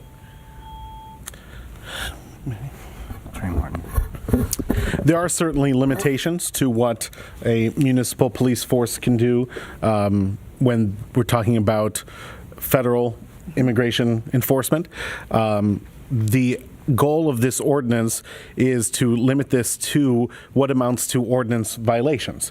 That's the extent to what we can do. We're not creating criminal violations here. We're not asking the police to arrest ICE agents who are performing this function. The goal is, by having these signs and these safeguards and the awareness and the presence of the officers when there is reported activity, it's more eyes, it's more people present, it's more consternation for those agents who are performing whatever function they're performing. So they're in terms of what the police are able to lawfully do in that situation, this does not authorize them to do anything that goes beyond what they have legal authority to do. And of course, they always have the ability to and the duty to assess a situation and determine the appropriate response that's required in that situation. And that's what they will continue to do. But this shows that the village is supportive of putting them in a position to make a difference for residents who are falling under attack. I just wanted to make it clear to the people, our residents, that's all. I didn't want them to have a different picture of what it actually stands and means, that's all. Trustee Sabri? I think what Trustee Constantino is trying to explain here is that our police knows what the state laws are, our police know what the local laws are, and the immigration laws are. So we just need more clarification if some of those agents, they do come to Villa Park and in our, especially in the place where a resident can come in. I think that perhaps those ICE agents or some of these other officials, they should coordinate with the police and let them know that we have certain individuals or we are trying to do certain things. I think that's what she is trying to kind of clarify, that we don't want our police to be in any harm or jeopardy in any way from the resident or from the outsider from Village of Villa Park when these things are taking place. Police is well aware of the concerns and why those people are coming in this town. Police knows what the rules and regulations are at the state level and also at the federal level. So the coordination will be a very helpful tool. And I think if we can clarify that in these wording, that especially in the very first, if I may, that the very first line we were discussing earlier, line 1, if we can clarify that the C1, a little bit more clear, that when those agents do approach, let's say the city hall or or the police station, they should be more aware of what the warrants are for and what they are about to do in this town. I think that's what will make it more clear. Absolutely. And Trustee Sabri, just to touch base on that, though, as well, is that in September of last year, this board did vote in favor of passing the resolution, which explicitly expresses that we refuse the expenditure of any village resource to assist in the federal government immigration enforcement actions. That includes our law enforcement officers. Now, have we actions that take place in here, our residents are to know that and this is part of that provision that I was just talking to about, within 15 days, our village manager and the police department are going to have to create these protocols with essentially an awareness campaign, knowing your rights, and setting up these protocols that further protect and strengthen our residents that are reporting these issues as well. Understood. Is there any other discussion? All right, I have a motion and a second to waive the first reading and approve as amended. Is there any other discussion? Okay, seeing none, roll call vote, please. Trustee Alfano. Yes. Trustee Cordova. Yes. Trustee Constatos. Yes. Trustee Kozar. Yes. Trustee I'm sorry, Sabri. Yes. And Village President. I vote yes. Okay, that ordinance is passed within 15 days.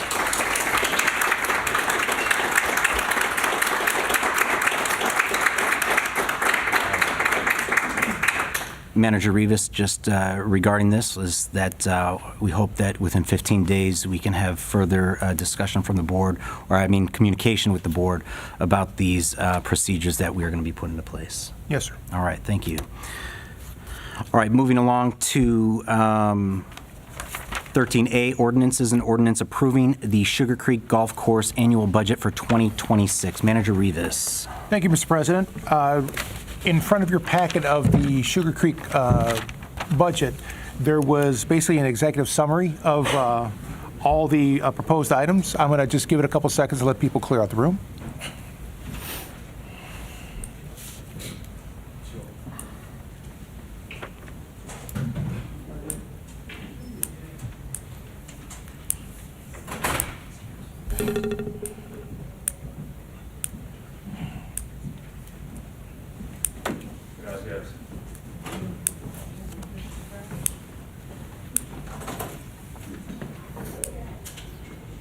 Step one, folks. Step one.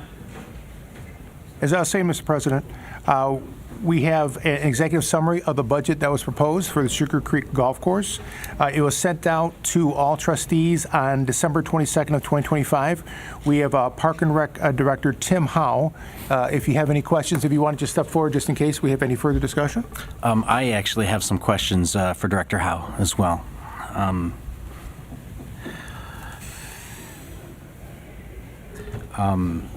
In years past, from me being on this board, Sugar Creek Golf Course annually presents a budget to us, and in the past, we have pretty much just passed it.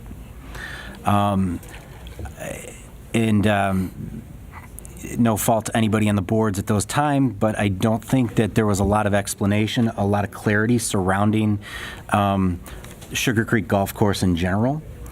As village president, too, I have the privilege of being able to appoint Villa Park representatives to that board as well. However, I don't believe a lot of people understand that Sugar Creek Golf Course is not solely owned by Villa Park, but we are in cooperation with an intergovernmental agreement with the Elmhurst Park District. I was wondering if, before we get into questions about the actual budget, if you can explain the difference and why this budget comes to us to approve. Yeah, so it actually comes to both the Elmhurst Park District and the Village of Villa Park to be approved. It flip-flops every year. Villa Park is the chair, and then the following year it'll go to the Elmhurst Park District to be the chair. And it's just something that is in the agreement. It's a 50-year agreement. Something that you brought up a few board meetings ago, a few months ago. It hasn't been updated in 50 years. So that's something that probably we should be looking at. The agreement is on typewriter, so getting it digitalized is something that we should look to do as well. Okay. One of the things that I request of staff in the village moving forward then too is either let's create a task force, let's create something where we start this communication with Elmhurst Park District. Sure. So that way we could start working on a new agreement, an updated agreement, because I do believe that last agreement was from 1970. Mm-hmm. I believe it's 1975, yes, 1975. Okay. Give or take. Yeah. So that's my request. Sure. All right. Absolutely. Are there any questions from the board? Trustee Constados. I have a question. So this is something new to me, and I kind of already asked my questions to you earlier. It was said that there's a commission for this? There's a joint commission with Village of Villa Park and the Elmhurst Park District. And I still need a little bit of clarity on this as well, is because from my understanding, the way that the agreement is written is that I believe that there are 6 or 7 very good. Sorry, on this as well, whereas there is a stronger majority of whether it's Villa Park's cycle to have that majority or not. I also believe that the so-called chair of the commission also changes every year as to a Villa Park representative and a Elmhurst representative. So do we ever get like minutes or anything to say? I had no clue there was a commission. So I was just wondering, like, do they have meetings, real meetings? Are there minutes? How come we don't get any of that to go over or read? They do have meetings. They do have minutes. As far as how regularly they meet, I can't answer that. Okay. What I can say though is that I don't think those minutes are shared traditionally like a separate traditional Villa Park Commission would, and that's something that I would like more clarity on as well. Can I speak up a little bit? That was something I was going to talk about in our budget today is we talk about transparency all the time. I'm more than willing to share everything. I was going to say maybe every quarter I can give income statements. I can give you guys an update, whether that's verbal or in a report, just to explain what's going on with the golf course, keeping you guys in the loop with everything. Because like Trustee Constato, she didn't even know, like just keeping you guys in the loop because it is in Villa Park, but it's an agreement with Elmhurst and us. Just keeping everyone open and keeping those lines open with that. And anything pops up, I'm more than willing to share the information. And in most commissions are advisory in nature. And so that will also help me as well. So that way, because I have appointed somebody to that commission. However, I would like to know the extent of what that means, of them advising us on what our options are as a whole, as a municipality. Absolutely. Thank you. Yeah. Trustee Alfano. I do have one question. I just want to make sure, in this budget, we are not writing off the loans or forgiving those payments, correct? Correct. We budget for repayment, but that is not something that we have done to either Elmhurst or Villa Park hasn't got any repayments back. Manager Rivas. Very quickly, what you're alluding to is the $50,000 payment that would be to the Elmhurst Park District as well as to the Village of Villa Park for the debt service of the money that's already been invested. Yes, that is a future discussion, and that's one of the topics that's been thrown out for future discussion. Should we throw out the discussion of debt forgiveness? Topic for another day. And if you look in the audit that was given to you guys, this is 2024 audit. Once I get the 25 audit, I'll share with you guys. On page 14 of the audit, it explains how much we're owed, and as well as with the Elmhurst Park District on what they're owed for repayment. Director Howe, I guess more of a procedural question for you would be, what would happen if the Elmhurst Park District or the Village of Villa Park did not vote in favor of this budget? Would operations continue?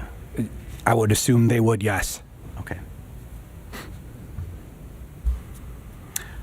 Are there any other questions? I have requested in the past, I'm sorry, Justice Bree? Yep.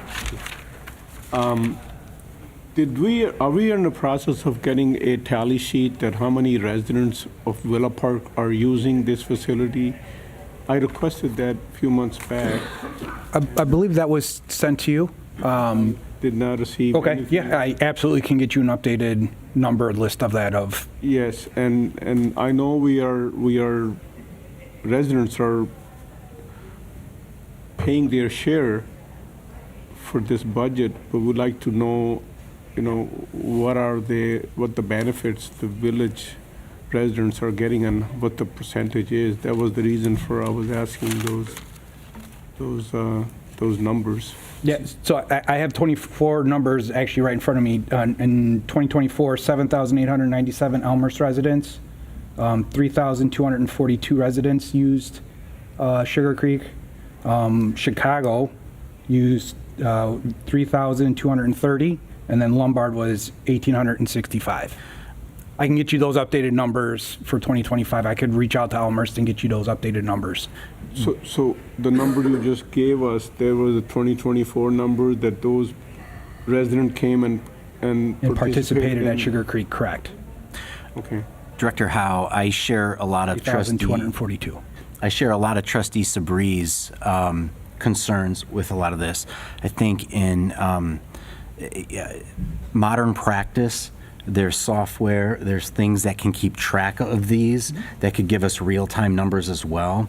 And I know that we are just one half of the other part of this, but I think these are questions and concerns that would be perfect for us to reiterate to our members of the commission to push forward to get some of these results.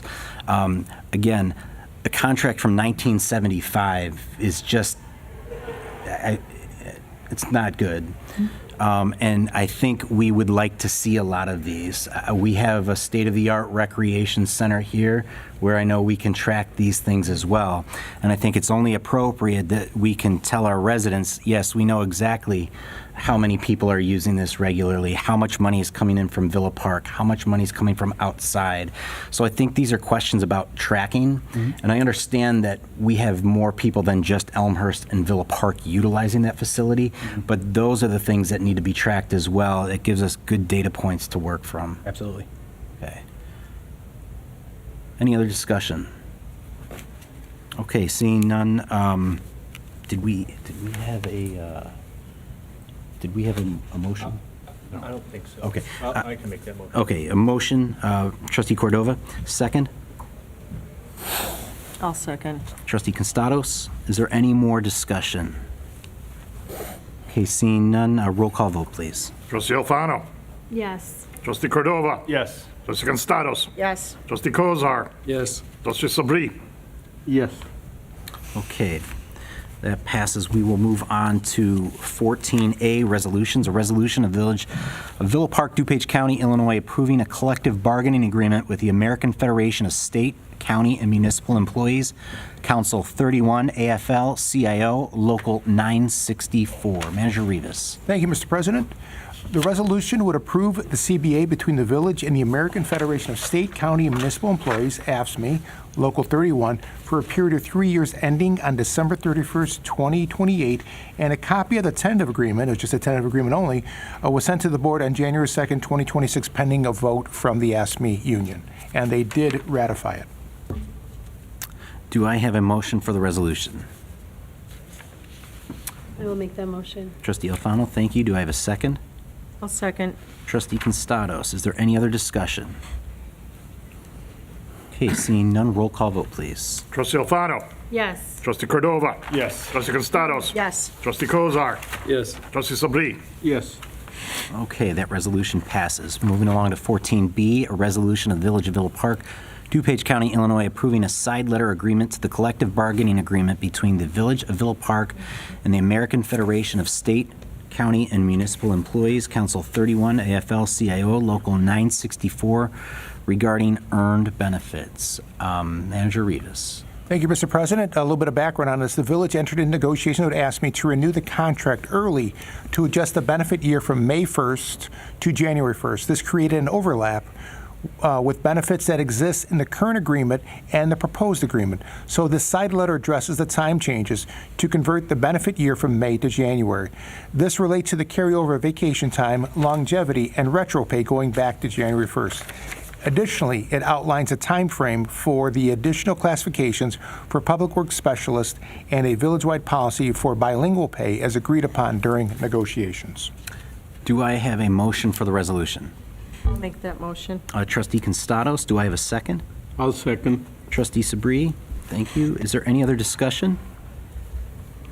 Okay, seeing none, roll call vote, please. Trustee Alfano. Yes. Trustee Cordova. Yes. Trustee Constados. Yes. Trustee Kozar. Yes. Trustee Sabri. Yes. Okay, that resolution passes as well. We're moving along to item 15, unfinished business. Is there any unfinished business? Okay, moving along to new business. New business 16A, we have a discussion on amendment of ordinance regarding cannabis tax disbursement. Before we get into that discussion, I just want to say that Trustee Constados had brought this point up, and over last week, herself, Trustee Constados, myself, the manager, and Director Micah were able to meet and discuss this a little bit in length, and I do think this is a good point of discussion for the board and something to discuss. Manager Rivas. A little bit of background on this. As you know, there's 3% out of this cannabis tax that is then given to 3 different entities. The first one being the police pension, the second one being the fire pension, and then the third one was, at this point, was given to the recreation to use as they saw fit, the recreation department. So, yeah, and to further on that, in 2019, like Manager Rivas is saying, is the village board agreed to opt in to charging the most tax that the state would allow us at 3%. At those discussions at that board at that time, we decided that 1% would go towards the police pension fund, 1% would go towards the fire pension fund because of those major issues that we still have to be mindful of. And then the last 1% was, at that time, devoted just to parks. One of the things that I'd like to clarify, though, is that when I was on that board individually as well, is that I think the discussion was leaning towards that 1%, not just going to parks, but helping with our pool.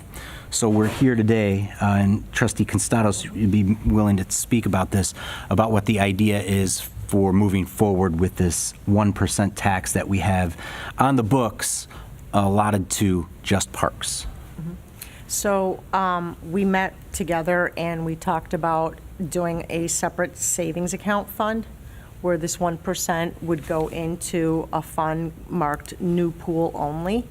So the funds could not be used for anything other than that topic. And it was a good discussion. And so I wanted to bring it before the board and see what everybody else thought about that.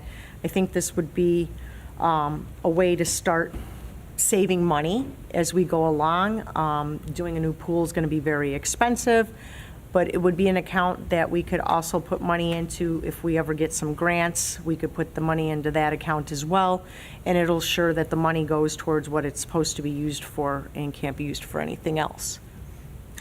And I agree with Trustee Constados on this. I think that it would be wise that if the village's direction moving forward is plans for a new pool, is that we have to start thinking about our financial situation and how are we going to pay for this as well.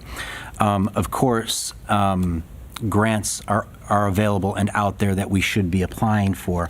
However, sometimes a lot of these grants will not let you proceed forward unless you have actual plans or designs to move forward with that. And I think by establishing this fund, and I believe it falls under Fund 41, the pool fund, is that having this in the savings account would allow us to use the money that accumulates in there over time to spend on whether it be architectural designs, whether it be the applications for grants and anything that is within there as well. But that 1% would solely be geared towards the new pool rather than just the general pool fund. Mm-hmm. So would like to open this up for discussion, if there is any. Trustee Kozar. I like the idea of what you're saying, but there's been extensive discussion on this board about our budget deficit this year and the issues that we have on money, quite frankly. And this building being, what, carrying costs on this building being $1 million, something to that effect. So I'm not opposed to the idea, but I don't think we should be doing it this year. It's been made abundantly clear that we need every dollar that we can this year, so let's spend the money that we have coming in on the expenses that we have and address this next year, or address this at the budget time next year, prior to our 27 budget. Okay. And again, Fund 41 is the pool fund, and it's basically the pool's general fund. So when the money would go into 41, it wouldn't be going towards just the pool expenses or whatnot. We would have it go into the savings account. Right now, it's going, and I correct me if I'm wrong, Director Micah, I believe that the money is currently going in just to the general fund of parks. And so right now, it's just going into the general fund for parks. with no specific purpose, just going towards their bottom line, more or less. So that's kind of the conversation that we wanted to get going here with the board. Trustee Constados. Thank you. Yeah, we've talked about deficits and money, but I'm not quite sure about what happened many, many, many years ago, seeing as I wasn't on the board at this point in time, nor was I attending meetings, in all honesty. But I thought that there had been discussion and that the money was supposed to go towards the pool fund and somehow was just labeled differently. And in all this time, it was supposed to be going directed towards the pool, which is where this idea is kind of coming from. We also all campaigned on the idea of a pool for the residents, and we got to start somewhere, and the 1% goes towards wherever it goes that the Parks and Rec puts it at. I don't see why putting the 1%, which I'm sorry, I'm sure Susie could tell us what the amount closely is, going into a savings account would, start to get some interest and whatnot and start a fund towards that. I mean, that's something all of our residents have asked for. So it's not necessarily coming out of our pocket anymore. And plus, the budget is something I've been told is flexible, you know what I mean? And sometimes it kind of goes up and down, and I think that this is something we can allot the money to. I think it's going to benefit all of the residents. We've all campaigned on it, and Several bits of information. On average, it's anywhere from 72,000 to 80,000 is that 1% that goes to all the different entities. That's one. I had sent an article out that another park district, not a parks department, but a park district that was looking at a similar thing where it's a family-oriented water park. It's going to go anywhere between $24 and $34 million. Director Howard just sent me an article later in the day today, which I can forward to you, which further addresses that. And then later on in January, he and I are going to Illinois Park and Rec Association conference downtown on Friday only, and we're going to try and get as much information we can to send to the board so you can make an informed decision moving forward. Trustee Alfano. Thank you. I know that our Recreation Commission is looking at putting together a plan. There are some tentative plans now. It's coming up on the agenda. Nothing is set in stone yet. It is kind of a working document. But it's a plan. And I think if our residents that we have given authority to come up with plans and to come up with ideas and to brainstorm, then it's our obligation then to give them the fiduciary plan and to have that in place and to say, yes, if we're going to task them with coming up with these plans, then we need to put our money where our mouths are. We ran on it. I do believe in planning as an educator. I think that you have to look ahead. We talk about a 5-year plan for a budget. We talk about other plans. I think that this is something that is definitely doable. It's 1% of a cannabis tax. It's actually, I think it's doable. And I appreciate your work. Thank you.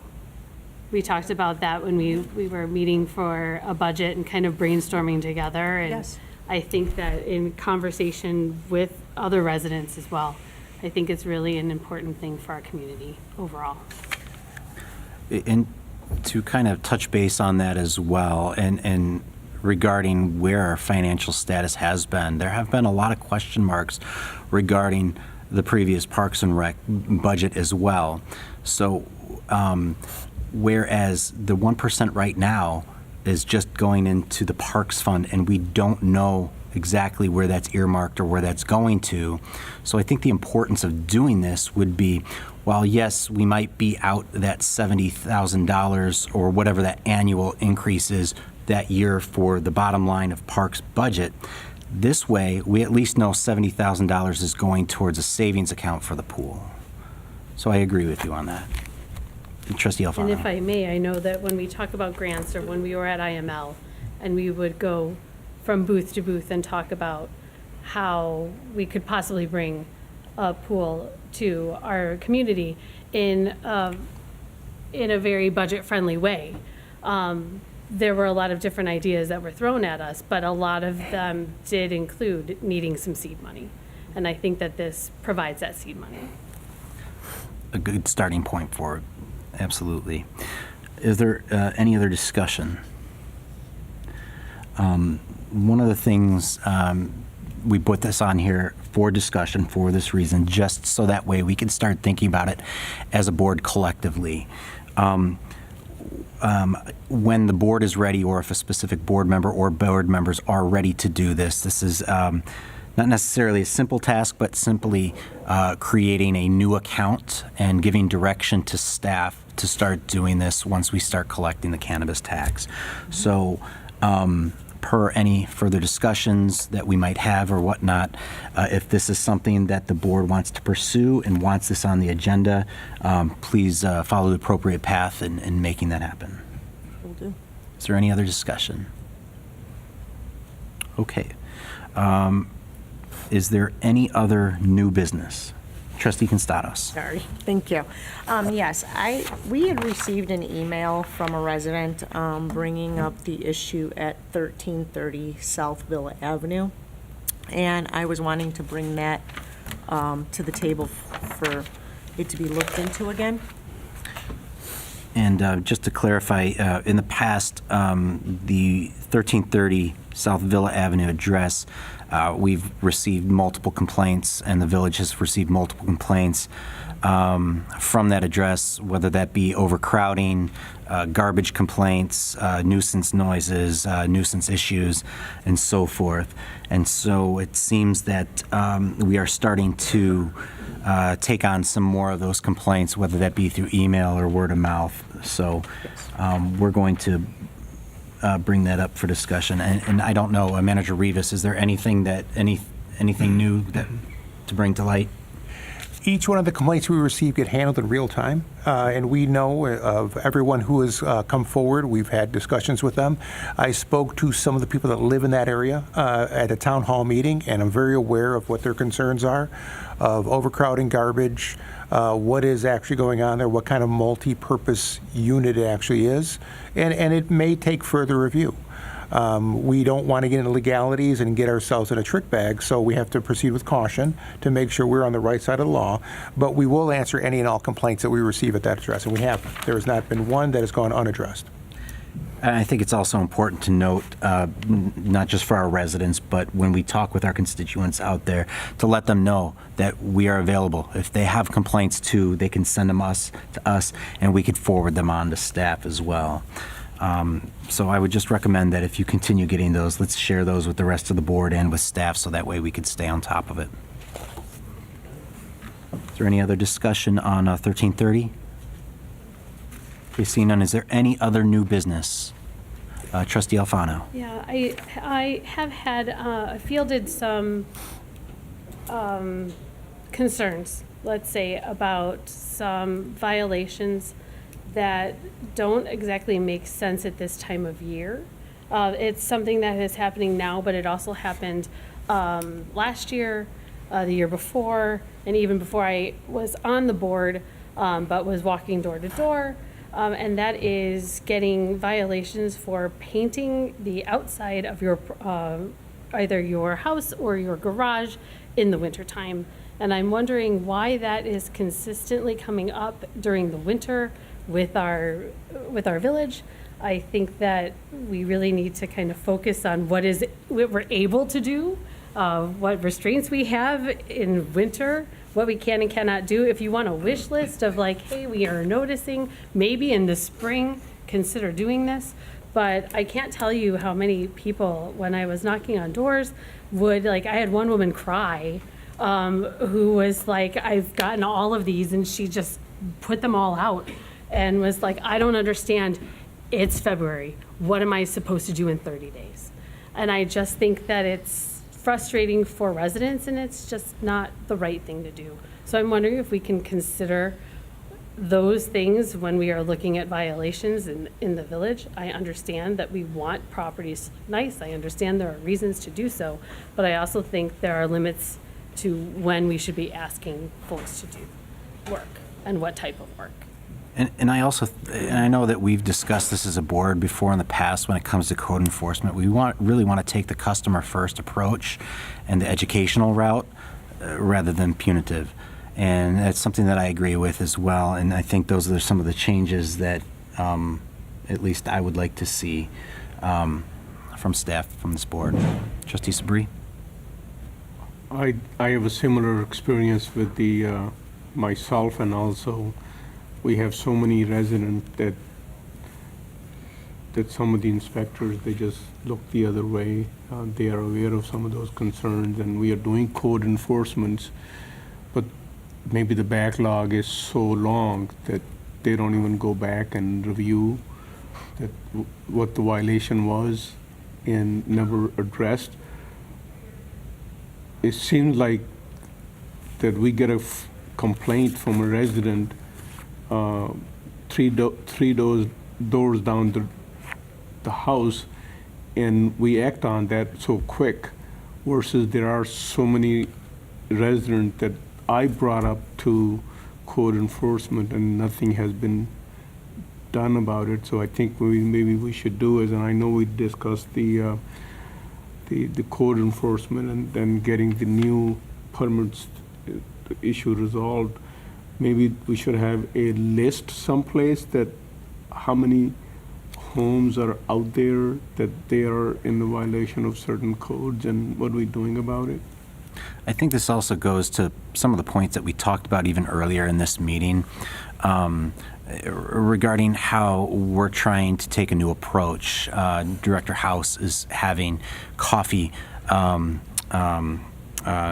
with economic development and things of that nature. I think what's going to really help us too with part of this is the educational aspect of letting our residents know how to go about doing things, what's the right ways to do things, what are the processes involved with that. And I think that's why it's important that we do also involve the Growth Commission, so that way they could help us start making some of this tutorial videos, educational videos, so that way we could start educating them out there as well. I think that's a very important piece to try to rectify this. Also, I think we have to take the approach of fair, firm, and understand consistency. And if that's something that we're lacking, that's something we should address. May I add one more thing to it? I know we had 2 meetings, coffee with the economic development. There it is. But I think the timing was such that we did not have any residents come through. Maybe 1 or 2 in the second meeting. First meeting, there was none. I was at that meeting. Perhaps we can change the time and maybe take a different approach. We do need to listen to those residents, what they are saying, what their concerns are. And I believe we need to make our, especially the either the code enforcement or the community development officer, that the approach should be that when the resident come in, they should be welcomed, not as seeing as a threat.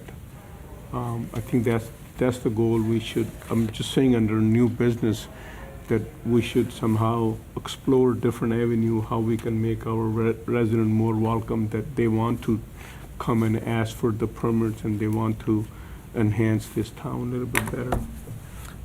Trustee Sabri, a question for you then too is that. I understand the issue of like when we hold the coffee with economic development as well. Would you suggest a different time or maybe an additional day with maybe like a later date in the evening? Perhaps I will say a later date, or perhaps when most of the residents they are home from work. Okay, not at 8 a.m. or 9 a.m. till 10 a.m. and there's hardly anybody there. So or maybe not necessarily that they have to come for coffee with the economic development or with the code enforcement. Maybe perhaps we can have a different avenue that they can send in their request. Maybe they can email, and then we can look into that in a different manner rather than having a coffee with them. Manager Rivas. Well, coffee with the contractors, it's going to take time for it to get started. it doesn't start with, it's going to start like gangbusters right off the get-go. The reason why that time was picked is that's when people have the time and the office is open for the requesting of permits and filling out permits. That's why it seems the most logical time to do that. So that's when contractors are working. That's when people may be at home. That's when they're going to have to fill out paperwork and online to get a permit. That's the reason why the morning was picked to have a discussion. And we're going to keep doing increased marketing to try and get more people in if they have questions and concerns. As far as code enforcement, we're addressing things in real time.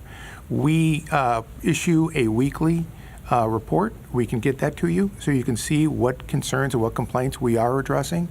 And they are staying extremely busy. There is no downtime with code enforcement at this point. And a lot of the violations are just that, where they cite them under violations and they have a promise to comply or a time to comply. So it doesn't mean that they're being cited in real time and saying you must appear in court or at an adjudication hearing. This is a motion and a violation to comply, and they have, whether it's 30 days or whatever that time period is, so they're given some time to adjust. And as far as painting, you shouldn't paint in the winter because it's not effective. It won't stay, it won't go. I mean, we can broadcast that. Painting is not a good idea into wintertime outside, not a very good idea. That's why it's going to look unsightly. As my neighbor, I would never want my neighbor to paint the house next to me in the wintertime or do anything like that, because it's not going to look good. And it affects my value of my house. It may also, would increase wind conditions in the winter, may fall under my house. Who's going to pay for that? Then do I have to take my neighbor to court? So these are just some considerations. We will always work with anybody, and one of the things that was suggested by Director House is that maybe we can move that violation notice correction down the line a little bit more, so that person who's been cited under that violation has more time to comply in the spring when it makes sense. Trustee Constados. I'd like to add one more thing to new business, if I may. Can we maybe, I know we started that pilot with Coffee with the Board, and we said we were going to do it for like 6 months and see how it's going. Can we maybe revisit that? It just seems like there's been quite a few that have been canceled, and I know that residents have been asking, and so I just kind of feel like maybe we should revisit that whole way of doing that. Maybe there's another type of system we could try out for 6 months to see if that works a little bit better. So there's not as many cancellations? We can talk about that now under new business if you'd like, absolutely. Sure. Part of the reason why that I created that pilot program is because there are certain board members that were there constantly and some that weren't at all. And I think out of respect for everybody's time, especially on the weekends, especially if you have family and other commitments, that it's only respectful of everyone's time and commitment that we all share that burden and share that load to be able to reach out to our residents. And that's why one of the stipulations in there was that we would assign 2 trustees, and that way that would be their assigned month and their responsible month. Now, I understand things happen. Things come up, and life happens. And if one of those 2 trustees that were assigned to that could not make it for some reason, that we would cancel the entire Coffee with the Board out of respect for everybody's time as well. So my only ask is that if you change something up that way, is that we're respectful of everybody's time and that we all share the same burden. Our residents do deserve to have that consistency and that regularity within Coffee with the Board.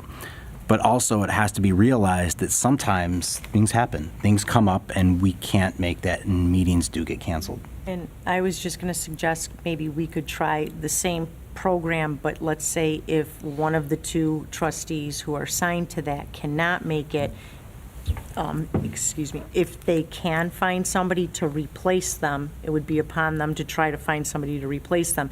If they could, we could still proceed with that. Maybe we could try that and see how that maybe works out. Maybe it works, maybe it doesn't. I'm just kind of trying to, I know I want to be respectful of everybody's time too, and I don't want to be the person that's always there either. But I'm just trying to think of a happy middle. And I agree with you, and I think that's fine, and I'm up for whatever changes that you think need to be made. But also, too, I think that when we talk about respecting the time as well, is that allows the other trustees that aren't assigned to that month to go ahead and plan the things that they hadn't before. But to your point, though, if you're able to find somebody and they're willing to do it, I just hope that that doesn't become a regular occurrence and we revert back to the old ways of one or two trustees are the only ones that are ever attending. Maybe we could try it, and if it doesn't work out, it doesn't work out. Or if Okay. somebody can't find a replacement, then it gets canceled. But it gives them an opportunity, if somebody's not doing anything, to say, yeah, I'll take it. So my question to you then is, are you okay with how it is now, but let's create the policy, or we'll do another pilot, I guess, about what we're pointing out there, is that if you cannot make it, it's okay to reach out to other trustees to see if they can make it. They can't. And if they can, we can have that replacement. Sure. If they can't, we go ahead and cancel that meeting. Yeah. Okay, I don't think it would hurt to try. okay. Trustee Kozar? I would suggest that we do a sign-up sheet. So rather than being assigned a Saturday, that if we want to and we are available, we can just sign up for it. That puts some choice into the matter. Option. I agree with you on that. However, though, I mean, how can we create consistency and how can we have a shared responsibility? Because if nobody signs up for it, and again, you have two trustees or one trustee that's consistent, I think that's kind of disrespectful of the rest of the time, because then that burden falls on those one or two trustees that are consistent, and they might need to go do something, or they might need that time to spend with their families. But then they don't sign up. True. It's that simple. For And the there's no- month. For a month, 6 months, whatever. I mean, it's whatever the trustee chooses. So what happens if all trustees choose not to sign up? Then you don't have a meeting. Are you talking about like a head, sorry, The trustee Constados? are you talking about like a sign-up sheet for like 6 months in advance, and then we all just, okay, not just per month, I think is what he's talking, okay. Okay, so we're talking about like a 6-month Talking a sign-up sheet. 6-month trial period, do a 6-month, so you've got 6 Saturdays. And any trustee that wants to sign up for any number of those 6 Saturdays can do it, 6 months in advance. Okay. Okay.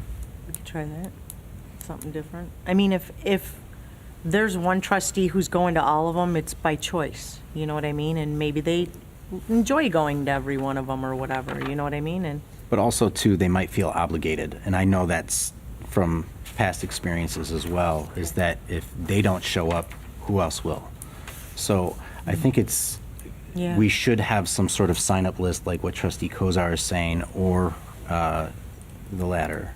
yeah, So one or the other. I I'm don't know open if they're for trying anything suggestions. I mean, if you want, this evening, when I go back, I can reach back out to the board with a new proposed sign-up sheet, and we could give that a 6-month trial, and then come back and revisit it again to see if that's working or not.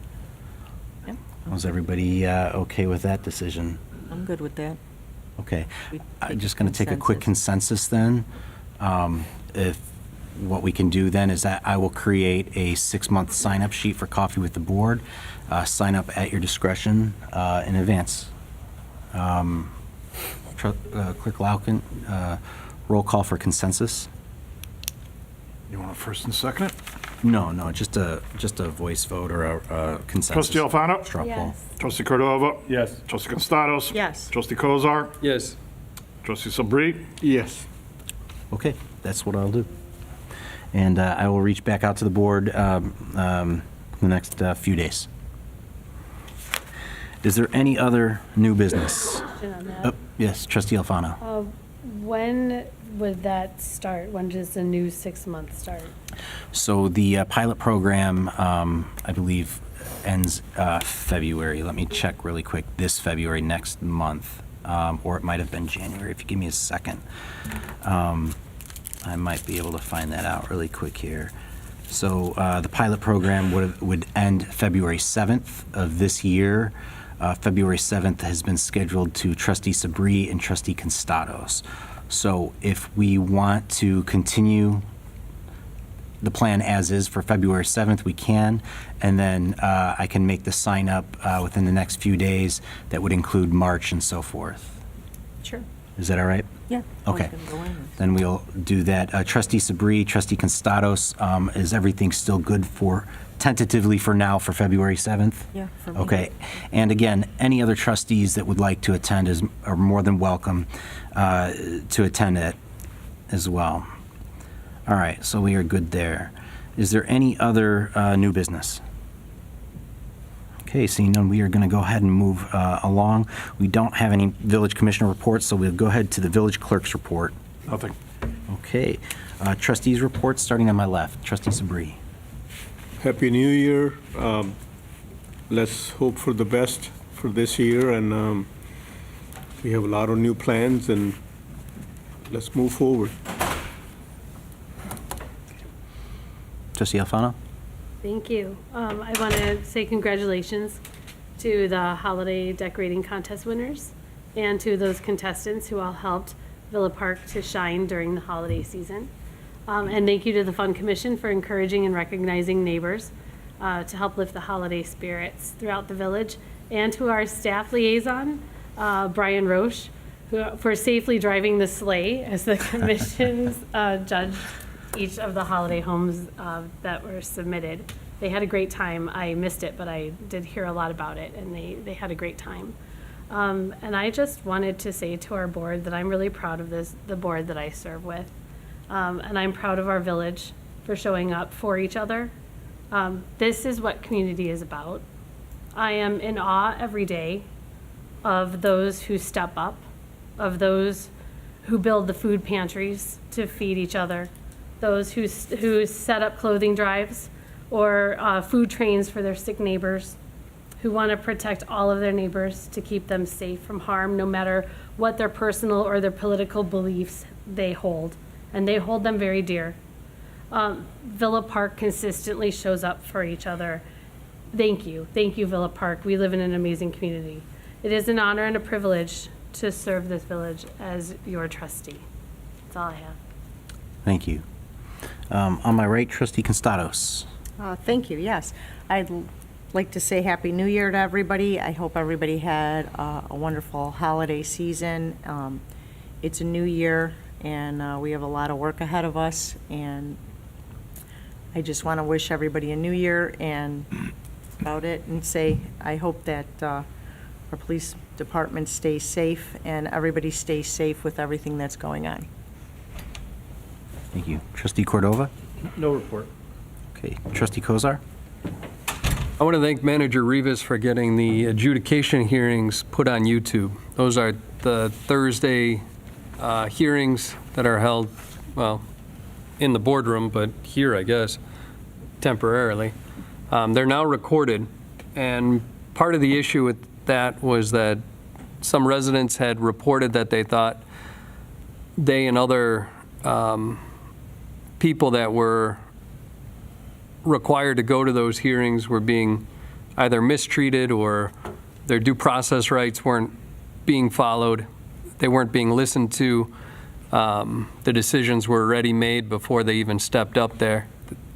Number of different issues. So now they're on YouTube, and I would encourage any of the people that I've talked to and others that have complained about the decorum of the adjudication court to watch those. And if you find issues with it, bring it to our attention. And when I say our, I mean the whole board. And there's an email for the board, and it'll go to everybody on the board. And if what is that email again? Feedback. It's feedback@invillapark.com. So feedback@invillapark.com. So if you have any issues with what you see, let us know, and we'll look into it. Thank you. Thank you. Happy New Year, everybody. This spring, I want you to keep your eyes and ears open for Car 321 project coming to Station Ardmore near us. This is Car 321 project where the Illinois Railway Museum has donated one of the original cars built in 1914 that's coming back home to its original location in Villa Park. So Car 321, where are you? Coming soon. That is all I have, and just be safe and take care of one another out there. Manager Rivas. Thank you, Mr. President. Just one thing I want to give a shout out to the collective bargaining team of Assistant Village Manager Mike Guerra and also of the ASME Union President Matt Fieri and his team coming to the table and ratifying a very complicated contract involving 7 different departments, as Manager Guerra has said, with a lot of different pay scales, a lot of different positions involved, and I just want to thank them for coming to the table and able to getting an agreement that this board voted for, and then also by the ASME union, they overwhelmingly endorsed. I just want to say thank you to that, and moving forward, we look forward to a very good relationship with that union as well as all the unions moving forward. Thank you. All right, and moving along, we do need to go into executive session. Item 22A, B, and C, executive session pursuant to 5 ILCS 120/2C1, the appointment, employment, compensation, discipline, performance, or dismissal of specific employees of the public body or legal counsel for the public body. Pursuant to 5 ILCS 120/2C5, the purchase or lease of real property for the use of the public body. And item C, pursuant to 5 ILCS 120/2C11, litigation when an action against, affecting, or on behalf of the public body has been filed and is pending before a court or administrative tribunal, or when the public body finds that an action is probable or imminent. Do I have a motion for executive session? I'll make that motion. Trustee Constados, do I have a second? I'll second. Trustee Sabri, is there any discussion? Okay, seeing none, we will go into executive session at 9:26, and we will convene out of session then. Thank you, everybody.